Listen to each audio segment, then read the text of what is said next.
All right, what's up, everybody? Welcome. We're here doing another one shot in my Storm King's Thunder world. This is taking place in the same world that I'm currently running the campaign in. I actually have a couple of my players from that campaign in Mary and Corey. They will not be playing their characters, though. They will be playing some new characters. And this one shot is going to be called A Blight to be Cleansed. And it takes part in the northern area of Faerun, away from the Sea of Swords, which our current party is up in the Sky Castle Inn. This is much further to the east, and it's just above this area called the High Moor, which was once a beautiful land, but due to centuries ago, something with an elf civilization, an ancient elf civilization, the High Moor was destroyed in some kind of war that not many people really know anything about, and the entire land now is just a barren wasteland. But just above that, out of the barren wasteland, above the South Woods, is a city called Loudwater. And this city is in the Delimber Vale, which is a surrounding area by basically a big, long strip of mountains, the Grey Peak Mountains, and the Grey Vale. And this city is known to be a pretty nice retreat for weary caravans, riverboat drivers, and even adventurers are known to come to this city, Loudwater, which is basically built right around this giant river. And there's bridges that are dwarven in make that span across this 80-foot wide river, and the village is kind of built, or the city that is built on both sides of this river. And it was once an actual elven city, but now is predominantly owned by humans. The elves left it to the humans, and it is a wood and stone buildings, and there's lots of like overgrown vines. You can tell that it was once like an elf kind of village because there's a lot of flowers and plants and earth just growing around this city. And as our adventurers start walking down the Delimber Road and coming into the proximity of Loudwater, you know it to be a rather big city, and it's a pretty popular retreat. But something that you notice as you're in the distance, you're starting to see the village or the city that you're walking up to, is that there's a huge lineup of people waiting to get in. And now, being a popular city, this is not something that's common. Loudwater has a pretty big capacity. It is known to be like a retreat for many people, but never in your travels have you seen a lineup this long to get into it. You don't know what could possibly be going on, why people are stopped outside the main gates of it. But anyways, as the party approaches, I'm going to get everyone to introduce their character really quickly. We're going to start with, oh geez, I just realized that there's two Corys and I don't know either of their last names. Corey Horn, right? Yeah. Go ahead. Say who you're playing, say what they look like, and go ahead. All right, so I'm playing Allurion, the Weapon Master, or so he calls himself. He's a shorter elven man of a more stout build than average, wearing kind of just common plains clothes, but he's walking around in kind of like a spectral white armor that's like a little bit translucent, so you can kind of see through it. He carries himself with a lot of poise, but he's not haughty about it. So he kind of like looks at this line and thinks to himself, I wonder what's taking so long, why everyone can't get in. Maybe there's something I can do to help. Perfect. And as Alarion walks up and thinking this, next to him is Latrix. And go ahead and explain Latrix to me. You're on mute. Yeah, so Latrix is considerably shorter than Alarion. Probably half his height, I'd say. And she's wearing a black cloak. Kind of looks maybe a little bit like a character from Kingdom Hearts, like, you know, good old black hooded, you know, figure, so on and so forth. Jedi style hood. You can't really see her face. She has the only distinguishing other thing about her is that she has a what looks like a guitar-ish instrument strapped to her back. And she looks up at Ilarion and she goes, "It's rounder than a uke, but yes, it's kind of ukulele size. That's a good way to say it. It's and she would just look up at Ilarion and go, "You're always so positive. There's obviously something screwed up going on. Why would they all be waiting? Nobody waits here." It could be someone's day off. I don't know. It's probably nothing bad. It's probably that idiot Jasper that doesn't ever let anybody in the gate. And as they go back and forth with each other, standing next to Latrix is Olaros Silvoril. And go ahead and explain him, Gil. Well, while they're discussing and going back and forth, Olaros is a tall, half-elven man. He's dressed quite fancy, but you can see that he has almost no armor. He's scribbling down something on his small notebook. He kind of looks around, searching for small details of the town, drawing on his textbook. He looks up and says, "Why is this line so damn long?" I bet you it's Jasper. It's got to be. He's probably drunk at the gate again. Perfect. And last but not least, we have Allison Van Delia. Hopefully I said that right. Delia. Close enough, right?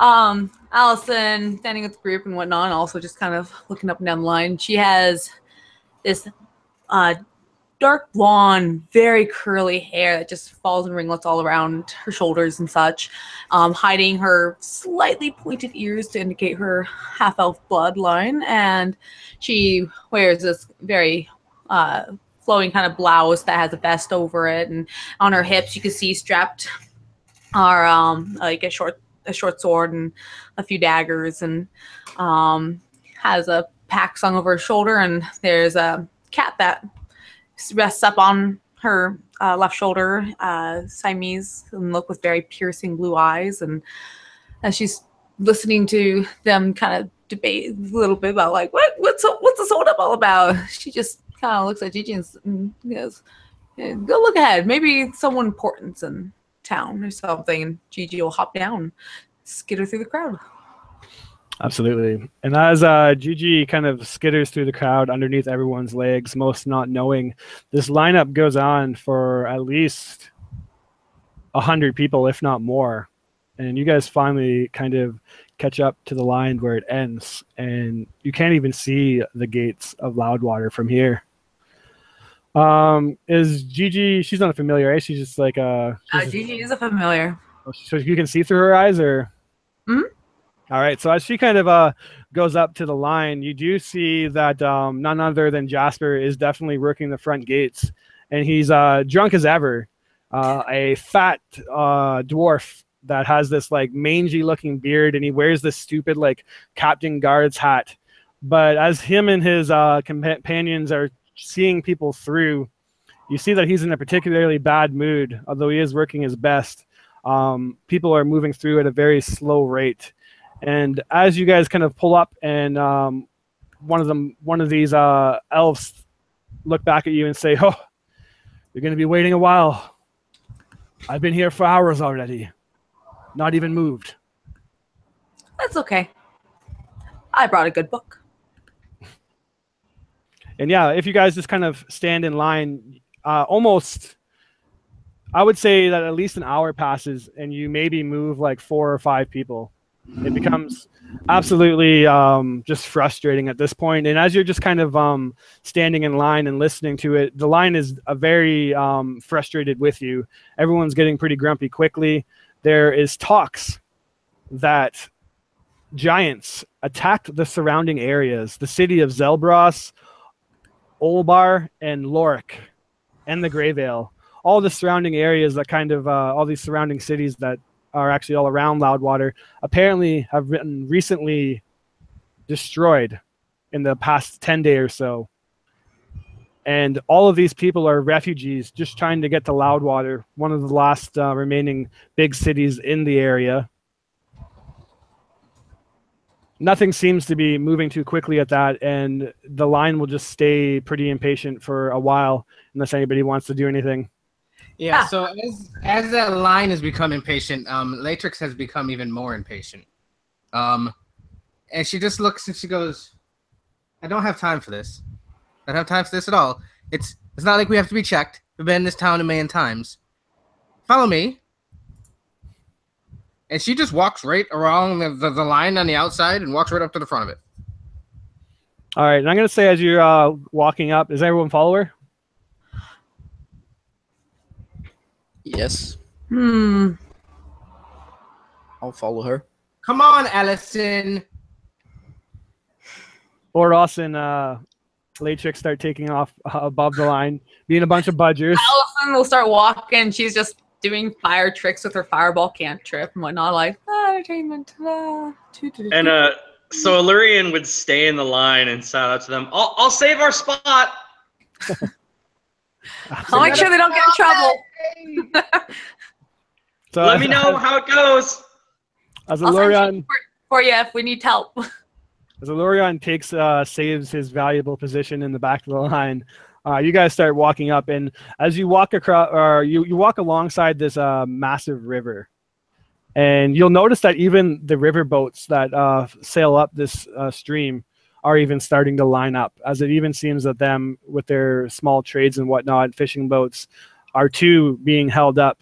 And as you start to walk this line, at first no one really says anything, but as you start getting further up and people start to catch on to your intentions to just budge the line, people would start shouting and be like, hey, you can't do that. Get to the back of the line. I've been waiting here since dawn. We're not trying to cut. We're trying to see what's going on. People start to get... It's probably best for you to mind your business. It's I hate for this to be a bad day for you. It's already a bad day. Piss off, you presumptuous elf.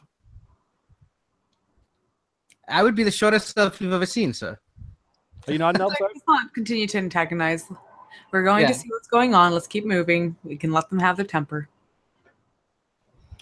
A couple people agree with frustration, but you guys make your way up to Jasper, and he's just sweating profusely on this summer day, and he doesn't see you coming, and he's basically just like asking name, location, why you're here, how many members, blah blah blah, and he's just going through this tedious process and searching all their wares and whatnot.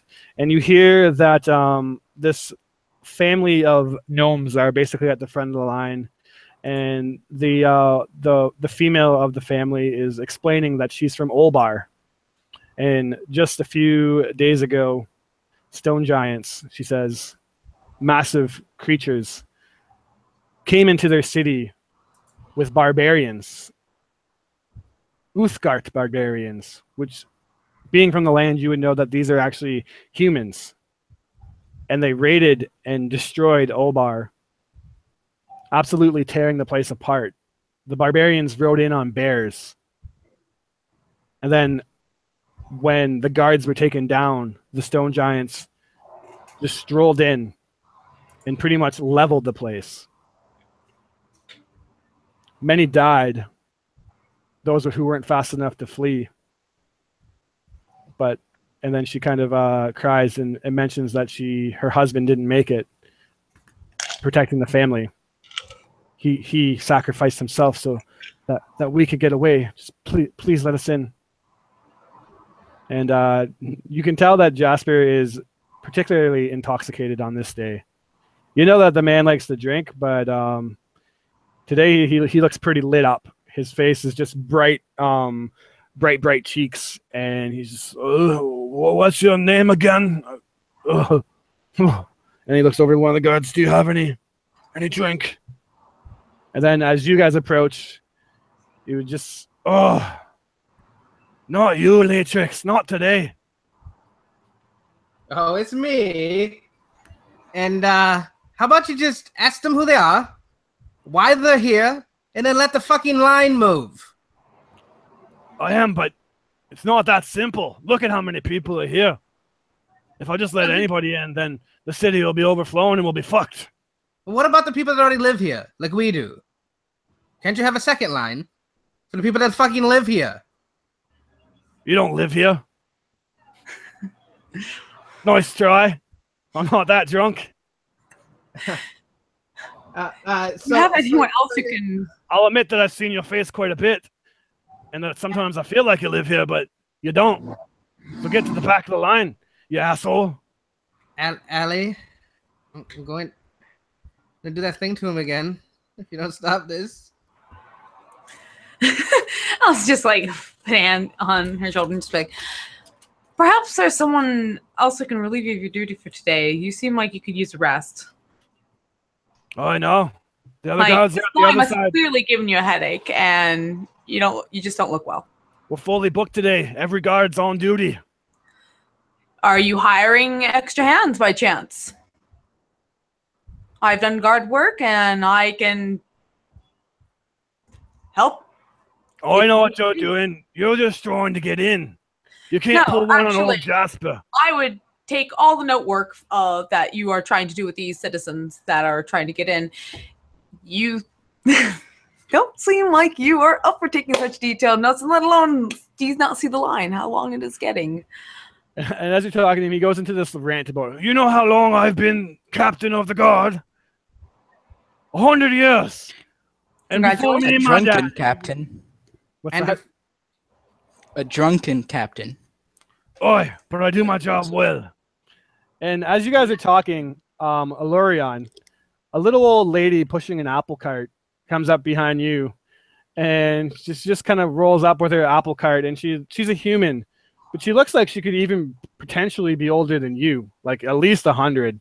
I don't know how old Alurion is, but this old lady is ancient. And as she kind of pulls up to you, she's just, oh, hello there, Sonny. What's with the line? Oh, I'm not sure. My friends are up at the front dealing with it, so I'm sure it'll be resolved soon. Would you like an apple? I picked them today. It's poison. Sure, I'll take one. I'm gonna roll insight here. Valerian's nice. He's not a fucking idiot. A young 12. A young 12. The apple is a shiny green and looks pretty delicious. And as she takes one from her cart and kind of shines it up on her dirty old rag of clothing that she's wearing, she would tell you that it cost 5 copper for an apple. Yeah, so Lurian would accept and pay her and take the apple. Nice. Do you eat it? And then bite into it. It is an absolutely delicious apple, and as you bite into it, it's super juicy and tasteful. And as you do, she would explain to you that it's picked from the south end of the South Woods, which is basically right to your south is the woods itself. And it is an absolutely delicious apple, and she tells you that it's in her secret spot and that she goes there every morning and picks all these apples and brings them into town and sells them. And you gain 5 temporary HP from the delicious Southwood apple. Hey. Back to the front of the line, tempers have kind of started spewing off now as Jasper is now in like this drunken fit of rage, yelling at you guys. They're like, how dare you question him? He's been a guard for so long, and who cares if he drinks on the job? He can still take and kick all your asses in one go if I need to, and he'll throw you in the jail. And he's just going on. And as he yells at you, he's progressively getting like more loud as he yells. Like it starts off as like a quiet thing, and then at one point it's just like spit is being shot from his mouth, and his whole entire red has got like this pitch red as he just seems to be like amping himself up more and more. Could I roll an insight for Allison to be like, if she keeps goading him on, will he get in such a rage that he'll just like pass out basically because he's like so incredibly drunk and whatnot and just pissed that it's like, go ahead. I don't know. Okay, all right, let's see. Hey, I got 20, but that's an 18 plus 2, so does she think she might be able to goad him? Yeah, you think that if he gets any madder, his head might actually like pop off. Okay. Like, that's how angry he seems to be getting right now. Yeah, so she'll just like kind of keep going to like, sir, I can help you. No, I am here to help you. Like just trying to push her point just so he can just keep getting more pissed about like how like, no, you're just trying to weasel into this and whatnot and get into this and there. And so yeah. She's not gonna keep her silence, she's just gonna keep going. No, I really want to help.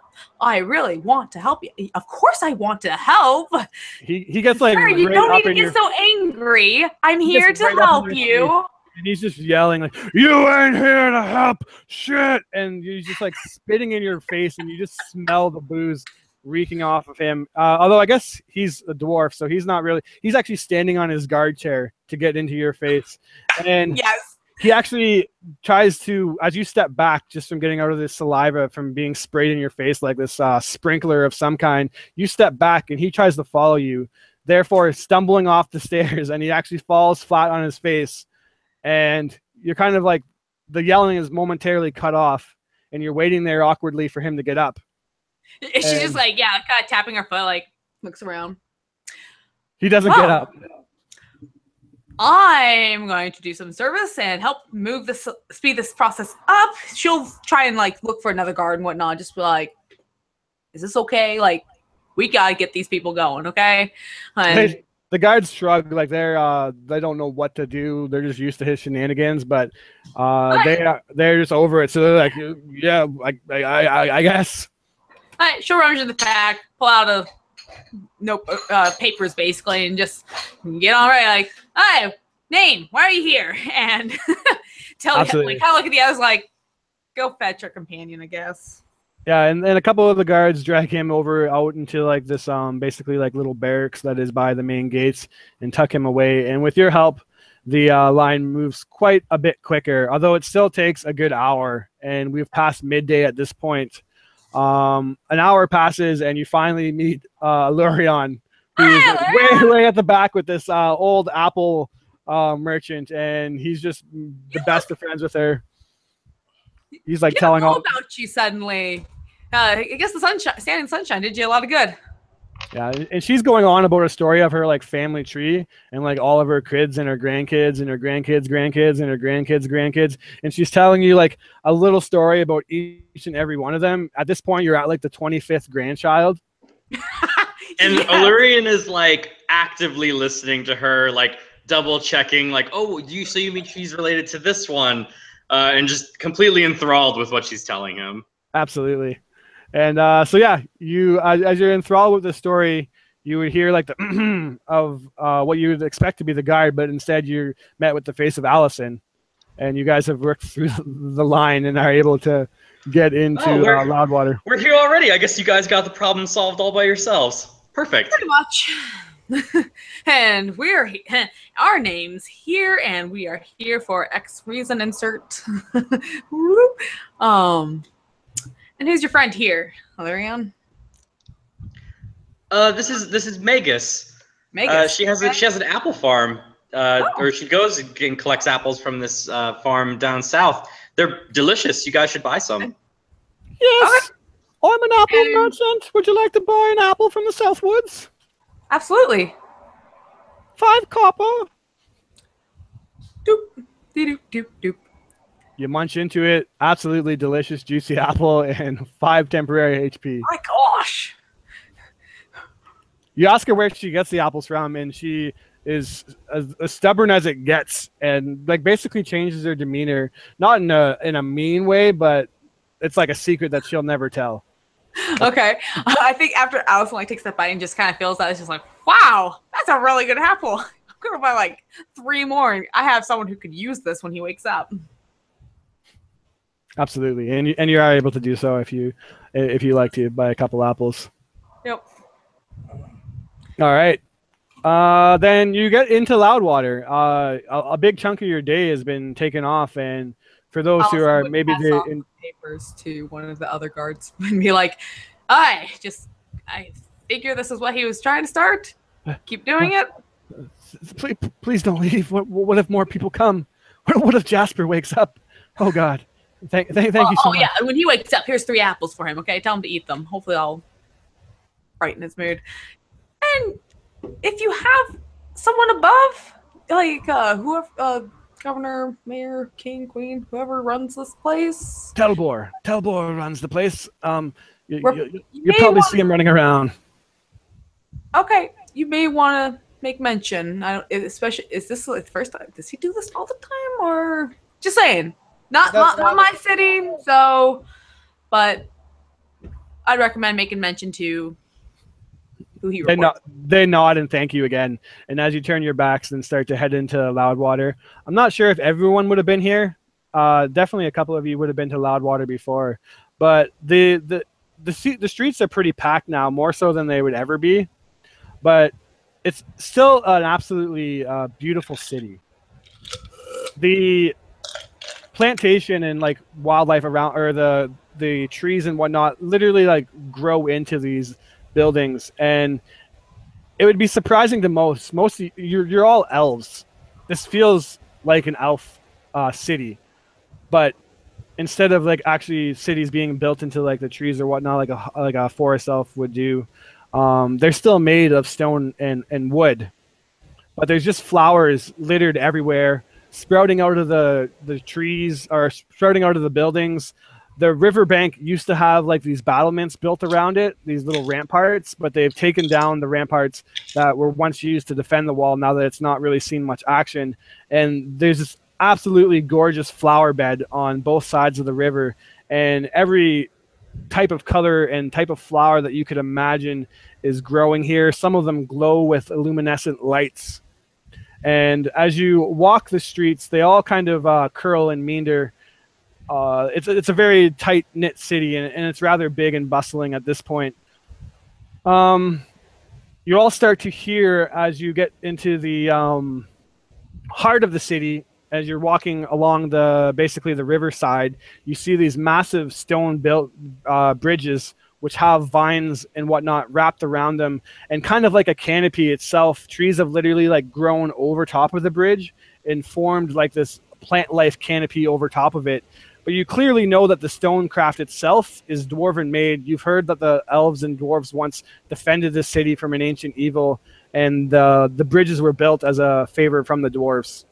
And as you walk past these massive bridges that were built by the dwarves spanning across this 80-foot river, it's a sight to take in, whether you've been here before or not. And it's at that point, as you get into the heart of the city, that you start to hear almost what would sound like a waterfall. Now, has anyone not been to Loudwater before? I know Latrix says she has been, but does anyone reckon that they haven't been to Loudwater? I can see this being Allison's first. First time as well. First time for Olros and Allison. So it's really peculiar to you because it almost kind of sounds like a waterfall or something. Like the water gets very loud as you start to head into the center of the city. And as you kind of look around and you're trying to like, where the hell is a waterfall in the middle of this like flatland area? You can't really figure it out. I imagine that Latrix being here before, and I'm going to assume Allurion has been before. You guys kind of, it's second nature to you now. But as you get to the heart of the city, you see hundreds of fish jumping out of the water and literally flying above these bridges that are built by the dwarves and going right over top of it and splashing into them. Hundreds upon hundreds of fish are doing this, so that it almost causes like a sound of like rain or a waterfall. And that is why the city gets the name Loudwater, because these fish jump over the bridges, fly through the air, and then plummet down into the water below, creating this loud splashing noise. And this is like a night and day kind of thing. They do it 24/7. As you take that in, Good here. for what it is, How is Gigi react to this? I feel like Gigi's gonna be like, "Can I get one?" yeah, Gigi is an absolute, I imagine, like paradise. Like she's walking into an all-you-can-eat buffet that you've never seen before, and there's like every type of fish that you can imagine. Gigi is probably in heaven. Oh. I wouldn't let her eat those fish. She probably won't catch one. And if she was to, that's a crime here. Gigi. That's all she'll say. Just I think Gigi knows. they like those fish more than they like the people that live here. Absolutely. And as you kind of walk, you're in the heart of the city now, where the fish are jumping the wildest, and it's almost like a sound of like a downpour at this point. But built in the center of one of these bridges is an absolutely massive edifice, this big ancient building that kind of looks out of place, and it's built right on top of one of these bridges. And it's this big stone building that spans up like 100 feet, or maybe not 100 feet. That's pretty ridiculous. We'll say like 60 feet. And at the top of it, where a belfry would normally be, a big church bell, instead is this giant looking like boulder or something. You can't really tell what it is, but as you walk up past it, it's kind of like the sight to see of the city, this massive stone building. It is a church to Grumbar, the god of earth. And those who know the city well enough would know that the people come to this church to pray and pay homage to Grumbar, because it is believed that that rock is actually a piece of him himself. And he gave it to Loudwater to protect it and give them such a beautiful land. And a lot of the people believe that Grumbar basically protected this place with a piece of him, and that's why it's such a prosperous city. As you're taking this in, all your newcomers, you would start to see in the distance the crowd kind of being parted, and basically this man decked out in like gold and whatnot, like someone who's clearly of high nobility, is being paraded through the streets with guards kind of surrounding him. Those who have been here would know that this is High Lord Telbor Zazarik. And he is basically the man who runs this town, the High Lord of Loudwater. And he's kind of going through the streets. Does anybody want to do anything? It's the Royal Percent. He doesn't hear you as you're kind of coming through, and basically he makes his way past all of you as the crowd is kind of like all trying to talk to him at once, because there's obviously a lot going on. And he goes in front of this church of Grumbar, and basically on it is this podium or this big stone staircase which leads up to a place for people to speak from. And as he takes the stand, he would kind of clear his throat, to which it wouldn't be heard. But one of the people in his posse stands up beside him, like a priest of some kind, and with a staff kind of does a chant, and his voice suddenly starts to become abruptly louder as the priest casts thaumaturgy, and his voice kind of booms across the entire town. Now everyone kind of silences as he clears his throat once more and greetings, everybody. My name is Telbor Zazarik. For those of you who do not know, I am the High Lord of Loudwater, and although times are dour and desperate, I do welcome you all, and I welcome all of you who have been attacked in the surrounding cities, and I apologize to all of your families. I promise you that Loudwater will protect you. It has been a long time since Loudwater has been a defended city. Ever since the elves and the dwarves left, we have not faced an attack before. But I assure you that me and my gods will take care of the city and defend against any giant intrusion.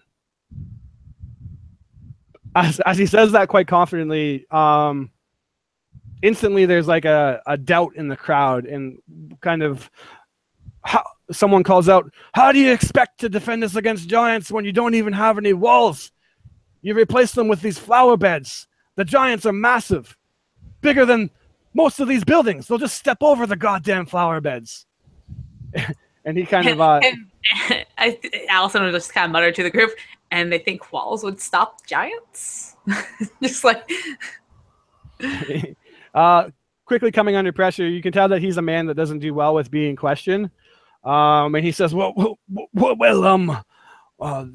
flowers we thought would be a more scenic upgrade to the city. Loudwater has not been attacked in centuries. It's not something we've had to worry about, but I assure you that I have well-trained guards. And Booze, basically because of Jasper, that no one has faith. He's getting grilled pretty hard, and at that point he kind of, I have no idea then. I know that Loudwater is a retreat for many adventurers and talented people, wizards and whatnot, I'm sure that there's some here now. Would anybody in the crowd, any adventurers out there that would be willing to scout out and see what kind of stone giant intrusion we are facing? I know that Ulbal has been destroyed, and Zelbros, and Lorik, and Greyvale. That has completely surrounded us. I will pay 100 gold for anyone who can bring me the head of a giant. Allison's hand was up as soon as he said, like, is there any adventurers? As he goes on, just standing there. Doop, doop, doop, doop. And as she puts her hand up, you would notice that a big handful of people also would step up at the sound for 100 gold a head. A couple of adventuring parties actually stand up and they volunteer.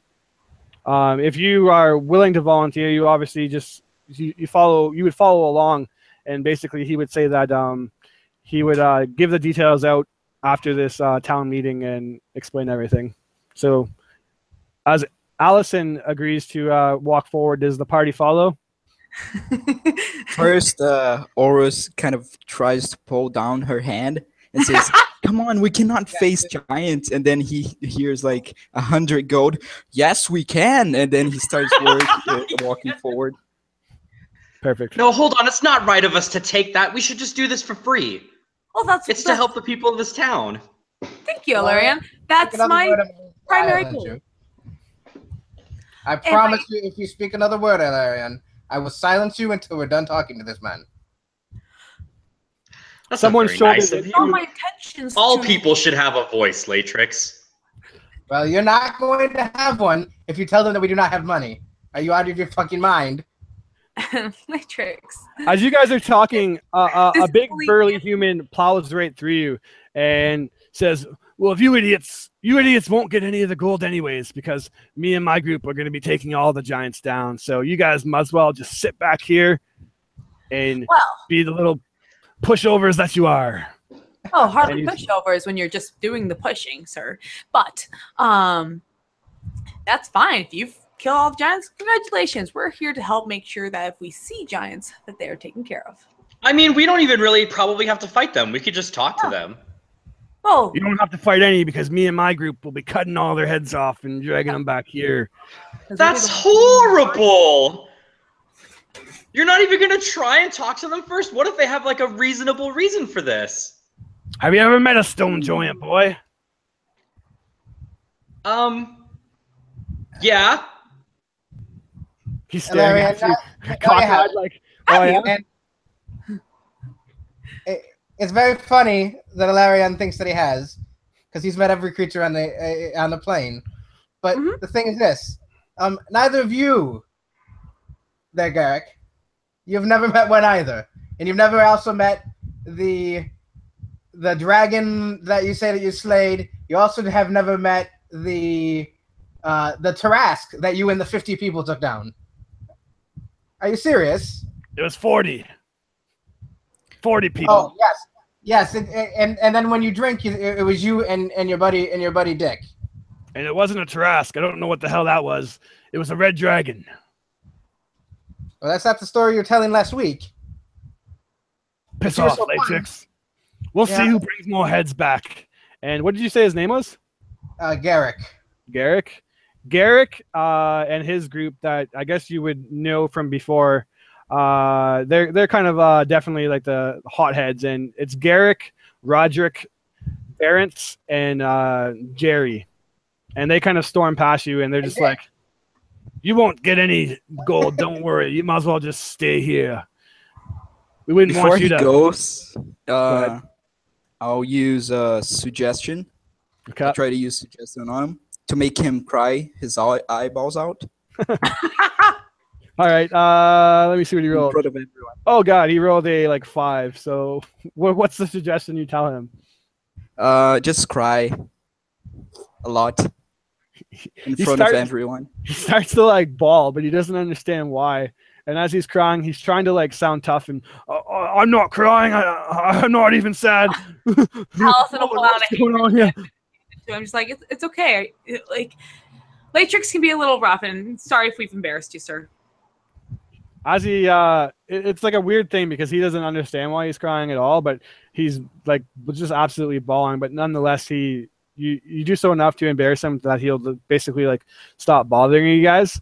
And at that point, you all kind of head up to where the High Lord Telbor is, and he would tell you that it's suspected that there is giant activity in the Southwoods, and that if anybody can go into the Southwoods and figure out what's going on, the people are freaked out. We have a ton of refugees, which we don't really have the room and board to deal with. So we need to like get this giant thing figured out and get them out of here, so that we can go back to basically basically before, start rebuilding the cities and get all these refugees out.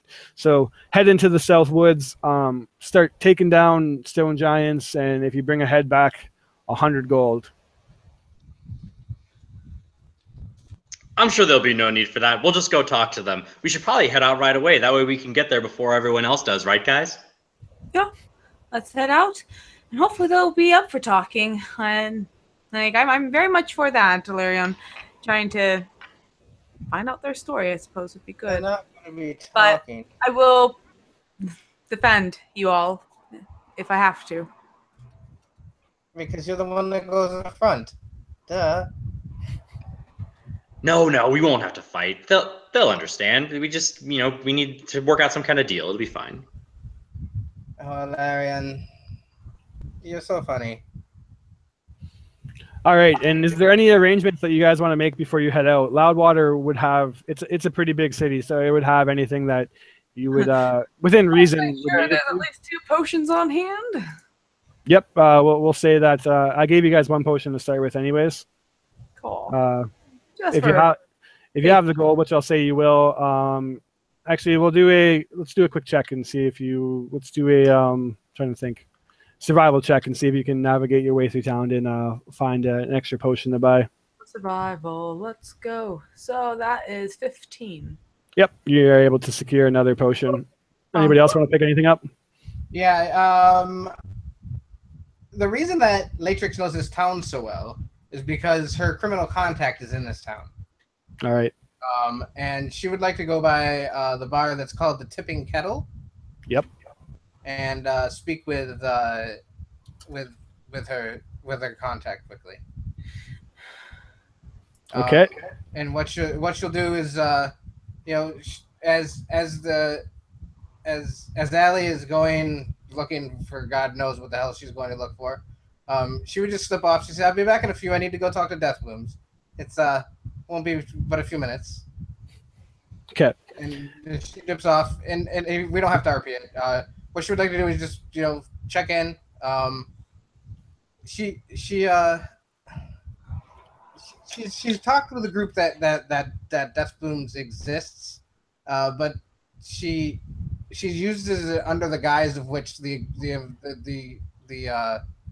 organization works, which is that they are a traveling circus, and that she just has to check in from time to time.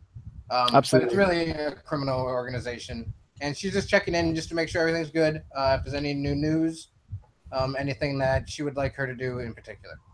Yeah, so you would actually know the organization that you're speaking of is Zentarum, and they have recently taken over this city, but not forcefully. Like their kind of way is to go in from the roots and take it out from the inside. So Telbor is actually been put into position in Loudwater rather recently, and he doesn't know it, but he's basically wrapped around the Zentarum's finger. And they would tell you that they're pretty unhappy with the fact that all these refugees are here, because although normally it would be good for business, all these refugees are bringing all their like wares and whatnot and trying to sell them. So there's all these imported stuff that are being sold here. And the Zentarum do not like that because they heavily tax the shit out of everything here. And it's quite expensive. It's like a tourist trap, basically. They charge the heck out of everything, and they're quite upset that all these refugees are here. So they've put it in to Telbor's head that we need to get these refugees out of here because they're going to wreck the business of Loudwater. All right. So, and yes. All right. Well, is there anything in particular you need me to do? well, if you could definitely figure out what the hell these giants are up to, They would tell you that stone giants attacking is a very strange thing. Very few people have ever even seen a stone giant because normally they live underground or in mountains or in like big deep crevasses or caverns, and that they don't really ever go to like the top of the world, like landside. And those who have seen giant stone giants like up top on the level or the floor, like like above ground itself, they are very violent and like chase you away, but they never really leave their homes. So it's really strange that they are out and about, and maybe if you could figure out what the hell is going on, like something is up. Yeah, it sounds like a plan. Okay. Thanks. All right. So as you guys all do, anybody else want to try to get anything done in the city before you head out? Yeah, so I want to roll like a history or some kind of intelligence check to figure out what stone giants like and see if I could buy them a gift. Okay, go Or ahead. like some kind of goodwill thing. So it's 21. What do they like? Oh, geez. So Rocks. literally, there is almost nothing known about stone giants. That's how reclusive they actually are as people. Those who actually have run into a stone giant have never really had a talk with them or anything. So there's very little known about them. Like many people even think that they're pretty close to extinction because they're barely ever seen. Although we'll say that you'll know from your studies that an old abandoned stone giant like civilization was once found, and what they found inside this deep mountain was stonework that absolutely was marvelous. Like absolutely blew dwarves away. Like dwarven stonecraft has nothing in comparison to the stone crafting of a stone giant. And their hideouts or their homes are just built from the earth and stone itself, and the way they are crafted and sculpted is there's nothing quite like a stone giant's stone crafting ability. So for a race to be seen as so like almost barbaric and violent and like reclusive, it doesn't make sense how advanced their stone crafting is and the murals that they are able to craft with the stone itself. It would suggest that they're a highly intelligent race, but no one's ever really talked to them to figure this out. All right. Well, I really doubt I'm going to find any spectacular works of art. So I'm just going to buy a map of the local area, like an extra Okay. scroll, and that's all I'll do. All right. We're going to take a quick 5-minute break to get a drink, and then we'll get on with the rest of this adventure, okay? So everyone do a washroom drink break, and then we'll get back at it, all right? Thank you, sir.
All right, I'm back.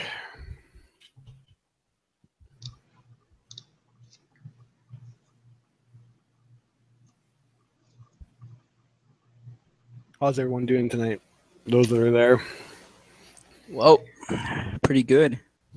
I ate a lot of pizza and a lot of cake. It's your birthday today, eh? Yep. Well, happy birthday, bud. I appreciate you joining us on that day. Thank Or is you, it- dude. Is it over now? Like your time zone's probably pretty different than ours, eh? It's 1 a.m. here. Oh, really? 1 So a.m. and it's 26 minutes. just an hour ahead of me. Not too bad. What about you, Corey and Mary? How's your night going? I guess we already kind of talked Mary, but what's up, Corey?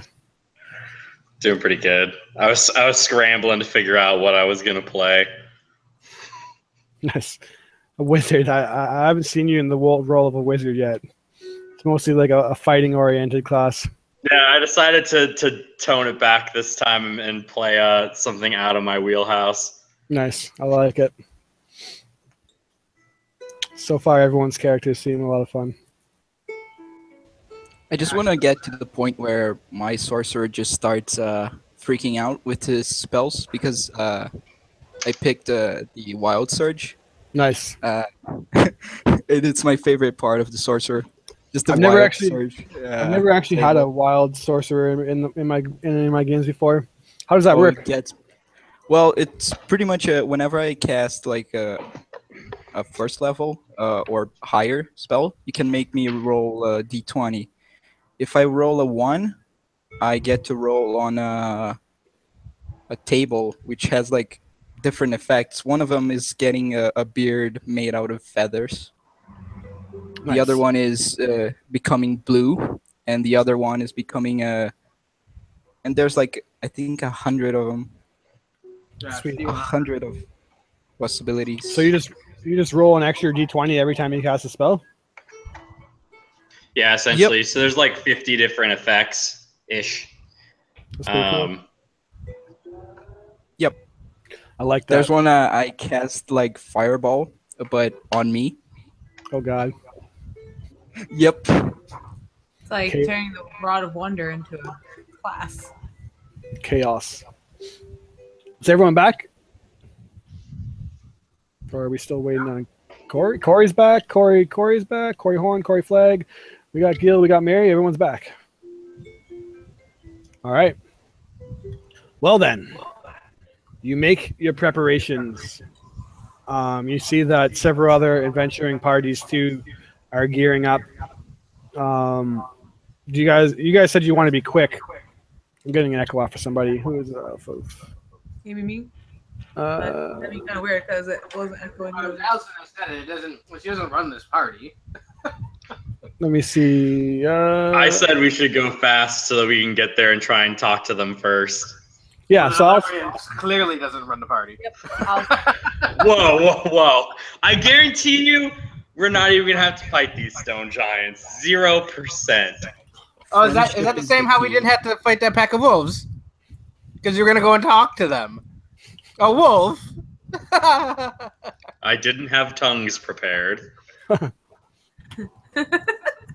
right. Nonetheless, you head out and do so with a reasonable time that you still have a lot of sunlight above you. You start carrying yourself through the south woods. I'm gonna just mute some people to see who I'm echoing off of. Let's try that, and that's who it was. For some reason, I was echoing off of. Oh, you guys muted at the same time.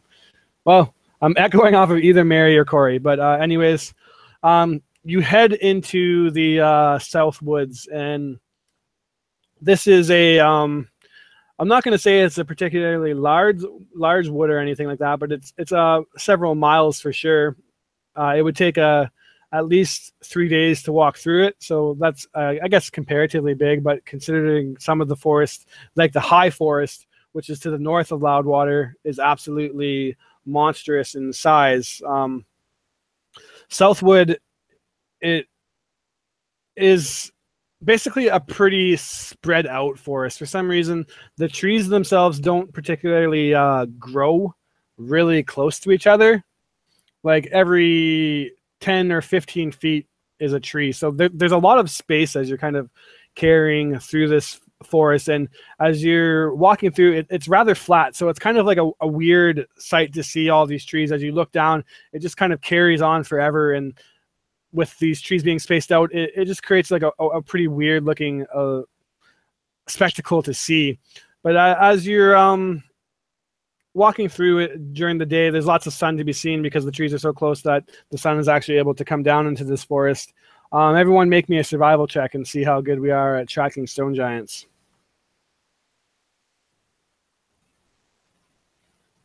24. Oh, damn. Allison's like, hey, look, a giant footprint. 9. Broken tree. Wow. So yeah, we'll say that Gigi's the real one, though. Indeed, what you see, smelling, going, that doesn't smell right. You see a footprint which is pretty large in size, much bigger than yours. At least 2 of you could lay down in this footprint and not be the full size of it. So Allison won't do that. Just like, wow, look how big it is. Lay down. Look, seriously, someone.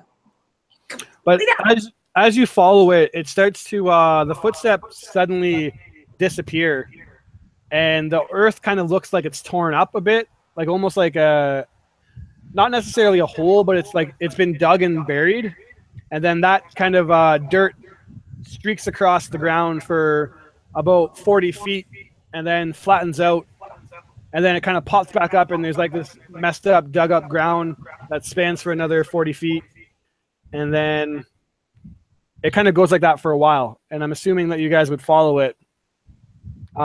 Anybody doing anything in particular as you do? Yeah, so Illyrian is going to pull a blade from his side and then throw it into the air as it whirls around and then stays steady, and it flies ahead of him, scouting ahead. So kind of like in front of the party. It's a fine familiar. It's an owl. Cool. But it's not. But it's not. It's a sword. We'll say that you follow this for several hundred feet before coming out into an opening in the South Woods. And basically what it does is open up into this circular surrounding that spans, I'm going to say, 80 feet in diameter. And there's this little hilltop. And on top of this hill is this giant rock, which is just kind of sitting there.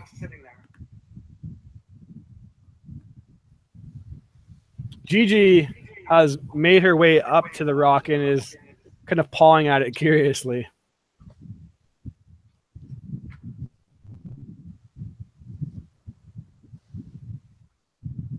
Oh, cool. They found a rock. Just realized I'm muted. Does he smell anything unusual? Like, does it smell like any typical rock generally? I guess you guys communicate, right? So it smells like a rock. It smells like earth and dirt. But the thing that strikes you and her as odd is that this is the first rock that you've seen, period, in this woods. And this is an absolutely massive one. As Allison's like still kind of catching up, I guess, or if we're not all right there, she'd tell Gigi like, "Hey, touch it, see if it's warm or something." Like, because obviously giants have to be warm, right? Warm-blooded. Totally. The rock is pretty warm to her paw. As you look up, though, the sun is definitely beating down. That was like the other thought too. It's like, and is it sunny? Okay. She's like, that is odd. We'll catch up soon. Do you notice anything else about it? Like, do a walk around carefully. As you're walking around, run. As you're walking around, Uros, give me a dexterity save. Here we go. And so it begins. Let's see. I rolled. Ooh, boy. That's not good. That's a 6. 6. Oh, as you're smashed into a pancake and die. You're smushed as a stone giant comes behind you and slams a rock on top of your head. No, as you're walking around inspecting this rock, you trip and fall flat on your face. As you look behind you, there's a rock that you're like 100% sure wasn't there a second ago. Is it a big rock again, or is it just a little rock? It's like a rock that would trip your ankle up rock. Okay. So I get up and kick it. It kind of rolls away as you kick it, and you're kind of walking backwards. You trip and fall again, and now there's a rock behind you once more. And this time, you're even more sure that it wasn't there before. So now there's just 3 rocks that have suddenly shown up. The big giant one in the center of this hill, and then 2 that you've just tripped over. You look around and you're like, all right, like where the hell are these rocks coming from? There's no other rocks. For some reason, the rocks keep appearing behind me, guys. Do you guys seeing this? Do they move? I start walking again, just to see if they follow me or something. Allison's watching now, and like she'd actually want to walk over to one of them just to touch it, just to like these are a little smaller and such.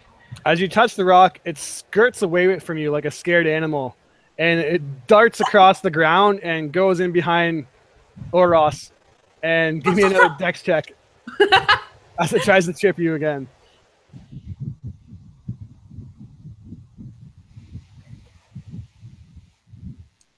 So, anyone has any idea why these rocks keep making me trip? Because they're following you. Like, just going up to the next rock and just be like, hello. How many of these rocks do we see, Chris? Give me a perception.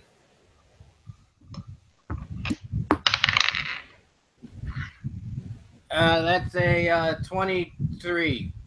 So you see 3 that's in front of you, the big, huge one, the 2 that are somehow tripping up Ugros. But as you look around, you would see that the big rock, almost like a bubble, appears on it, like some kind of a boil or something, but then it kind of slides down, and a rock peels off of this big rock and then starts to skirt around, and it would actually start to come up behind you. But as you see it come up behind you, you're able to jump out of the way and not get tripped up by it. Hey, Ilarion, you may want to talk to the rock. So Illyrian takes the moment to activate his winged boots of flying as he takes off 10 feet into the air and starts calling out in giant, hello? Hello? But it doesn't sound gruff. It's like an elf speaking giant. Yeah. Which is like a contradiction in itself, because like giant speak is very like Gravelly. yeah, and he has like a soft It's spoken like speaking Spanish without rolling any of your R's. Yeah. That's me. As you fly around though, this rock is very like smooth in shape and very like kind of peculiar. As you fly up above it, you are met with probably the strangest thing you've ever seen in your life. The very top of this rock, which you couldn't see from being down below on top of the hill, has a face on it. And it's looking directly at you. It's like 2 eyes, a nose, and a face. And it kind of smiles as you say hello. And you would see an arm come out from the rock, and basically a finger goes up to its mouth and does like a shh, and it kind of smiles.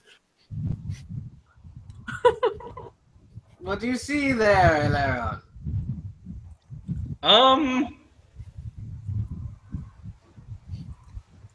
I don't know.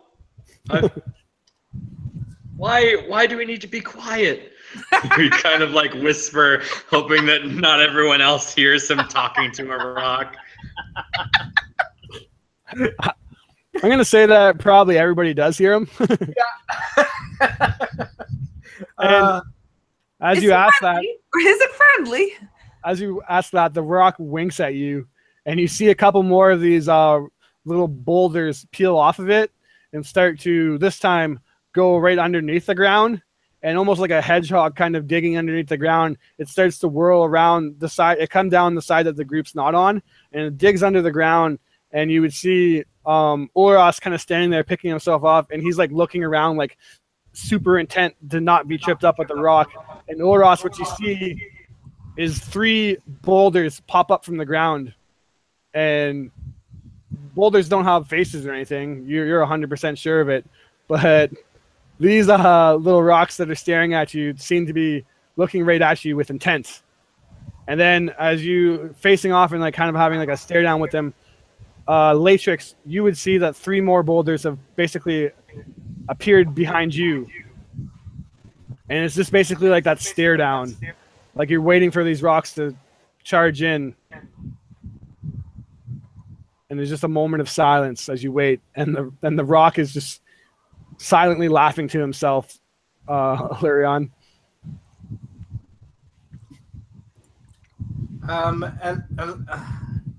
Hey, Illyrion, talk to the damn rock. This was your idea. What's your name? What are you doing here? Do you need help? Give me a persuasion. Ooh, we did it. 20. 20. For whatever reason, your face looks rather friendly to this rock. So the boulders were about to start closing in on the party, but instead they kind of wheel back. And then the smooth rock that just really has like this face superimposed on it for some reason pops up and slowly starts to shape itself into a head. And then a couple of the boulders roll up back on and they form like these little snubs. And then starting to grow out from them are 2 arms. And then the rock starts to form this body of a very large creature. But as it does so, the kind of round bulbousness of the rock doesn't change. This stone giant forms in front of you, but he's a very plump stone giant. Now, having rolled a 21 on your history check on giants, you remember hearing that stone giants are very tall and sleek and like athletically built, and they're very like muscular and just like natural born athletes. Like stone giants can throw a rock 100 feet with pinpoint precision, like huge boulders. As you look at this stone giant, the first one you've seen face to face, he looks very fat and goofy, basically. As you ask what his name is, he doesn't say a word to you. He just kind of smiles and he holds out his hand. And in the palm of his hands, he's fat and short, but he's still considerably taller than you guys. He holds out his hand and picks up some dirt. And as he picks up the dirt, a couple of rocks break away. And what he does is holds up a single small rock in front of you. And then that rock breaks off and you see it start to like shift around and move, almost like vibrate, and pieces of it start to pop off, and a bee is formed. And this little stone bee actually starts to animate. And next to it is the small rock. And he holds that out as you ask his name.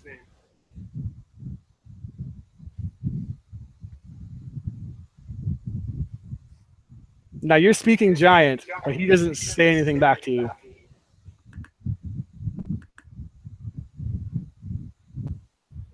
You're muted, Corey.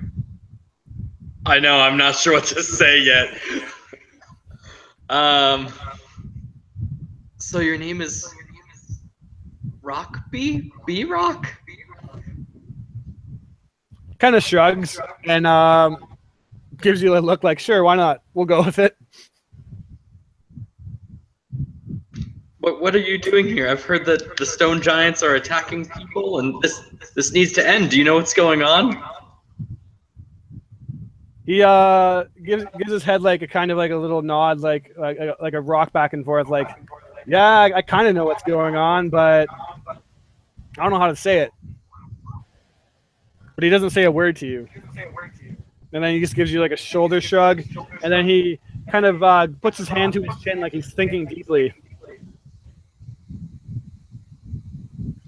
If you could speak to me, you really should. There's people coming that want to hurt you and the rest of your people. I'm trying to avoid that. He opens his mouth to talk, but nothing comes out. And then he shrugs his hands like, We got a defective one, Illyrion.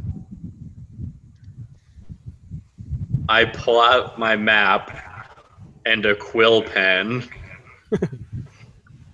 and try and get him to write on the map. He holds it, and the quill pen you give him, is like literally microscopic almost in comparison as he holds it, and the map is like fits barely on his like tip of his finger, and he just looks at it and eats both of them. And then looks at you like, why the hell would you give me that? Tastes disgusting. Oh my god. At this point, I turn to everyone else and just like, I don't know what to do here, guys. Talking's working really well, Larion. If he could talk back, it would. Yeah. It's working. Like it always does. What does everybody else do actually as this fat, goofy-looking stone giant basically appears right in front of you?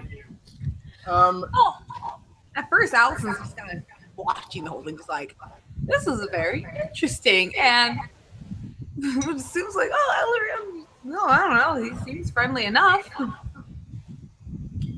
As you say that, you look over at him, remembering hearing the stories of how violent stone giants are, and you look at him, and he's standing there fat and just like a beastly out of shape. He's picking his nose at the moment, and when he picks out and pulls out like this big boulder from his nose and then shoves it into his mouth and starts to eat it, he starts to like scratch his butt crack.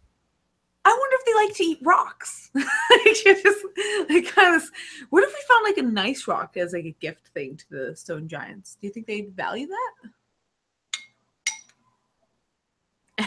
Anyways. But yeah, she seemed unfazed by just like, yeah, here's the monsters. But here's a perfect example. Just because they say they're all mean, it's not true. Well, he can't speak, but I think I can get on his mind and maybe try to communicate with him. So Oros is going to use detect thoughts on the giant.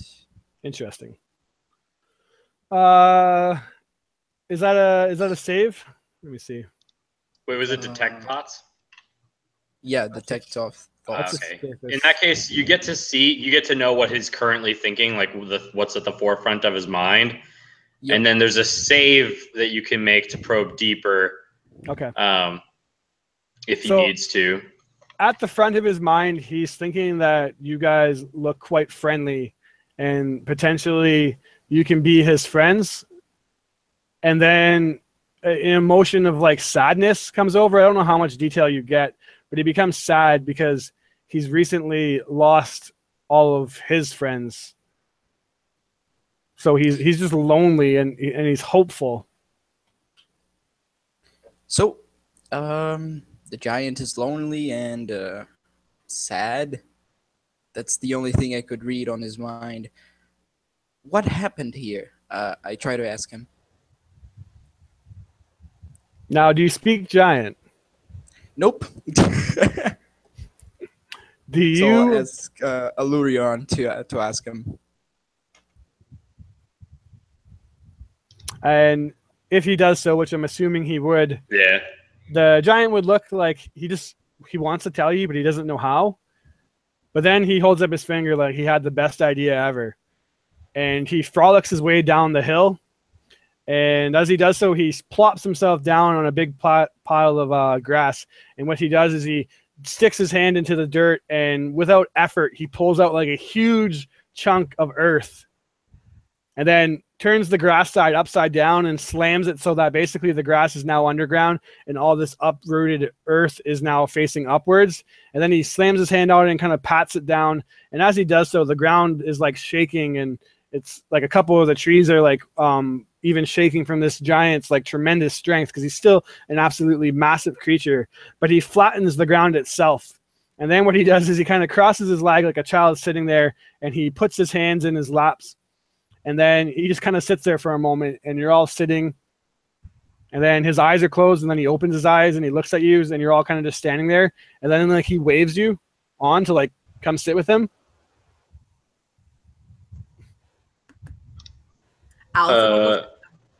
Yeah, same.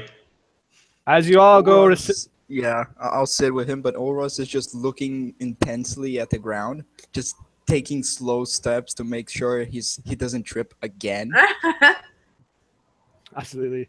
And as you're kind of like looking around, you get to like where this circle of earth has been flattened, and you would notice that popping out of the ground is another big rock, but this time it's more of like a seat. And as you all kind of come to the circle, he pops up all like 4 different boulders for you all to sit around in a semicircle. As you do so, you're all kind of sitting there staring at this earth, and nothing really happens for a second, and you're all just kind of wondering like, okay, what is the meaning of this? But then the ground starts to shake, and then popping up from the ground is this little boulder, and as it does so, it starts to roll around a bit, and as it starts to roll around, it starts to get bigger, and as it does, it shapes itself into a miniature version of him. So this fat little mini rock golem that is him.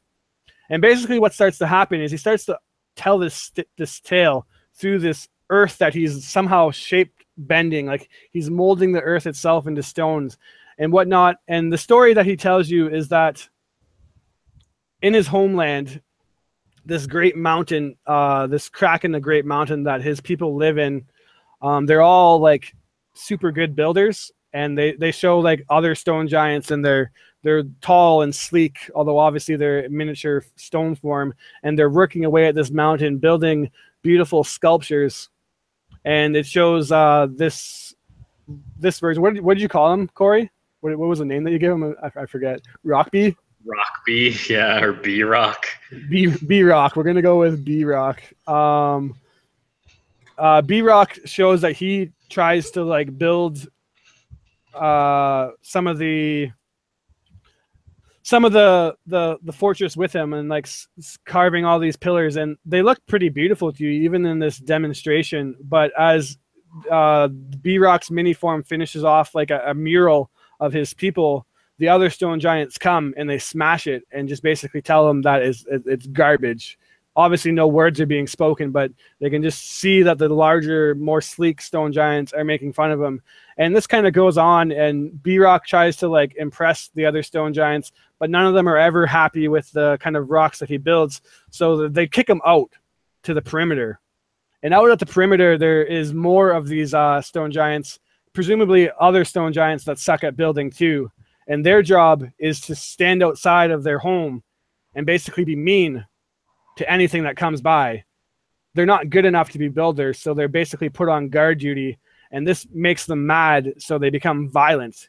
And anytime they see anything, they just respond with violence. But B-Rock, he isn't about that life. B-Rock is curious, and he goes and he ventures out into the forest one time, and he goes a little bit too far, and he like chases after a butterfly or something, and he just tells this story of how he was this curious stone giant that goes out into the world above. And as he comes back to his people, they're absolutely furious with him. And this one stone giant that seems to be bigger and more important than the other stone giants scolds him really bad and beats the crap out of him.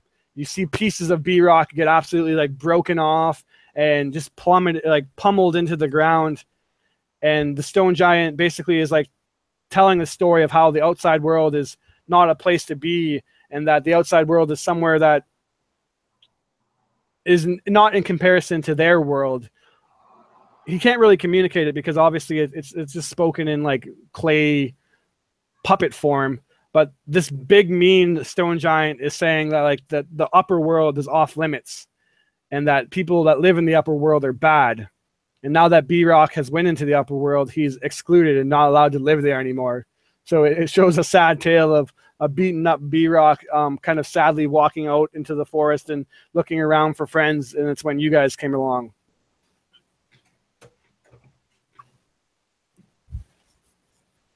And then he kind of looks at you like, huh? How was that? And you guys are dumbfounded because he just put on like this absolutely beautiful display of like stone shaping that you've never seen before. and he just did it like it wasn't no thing.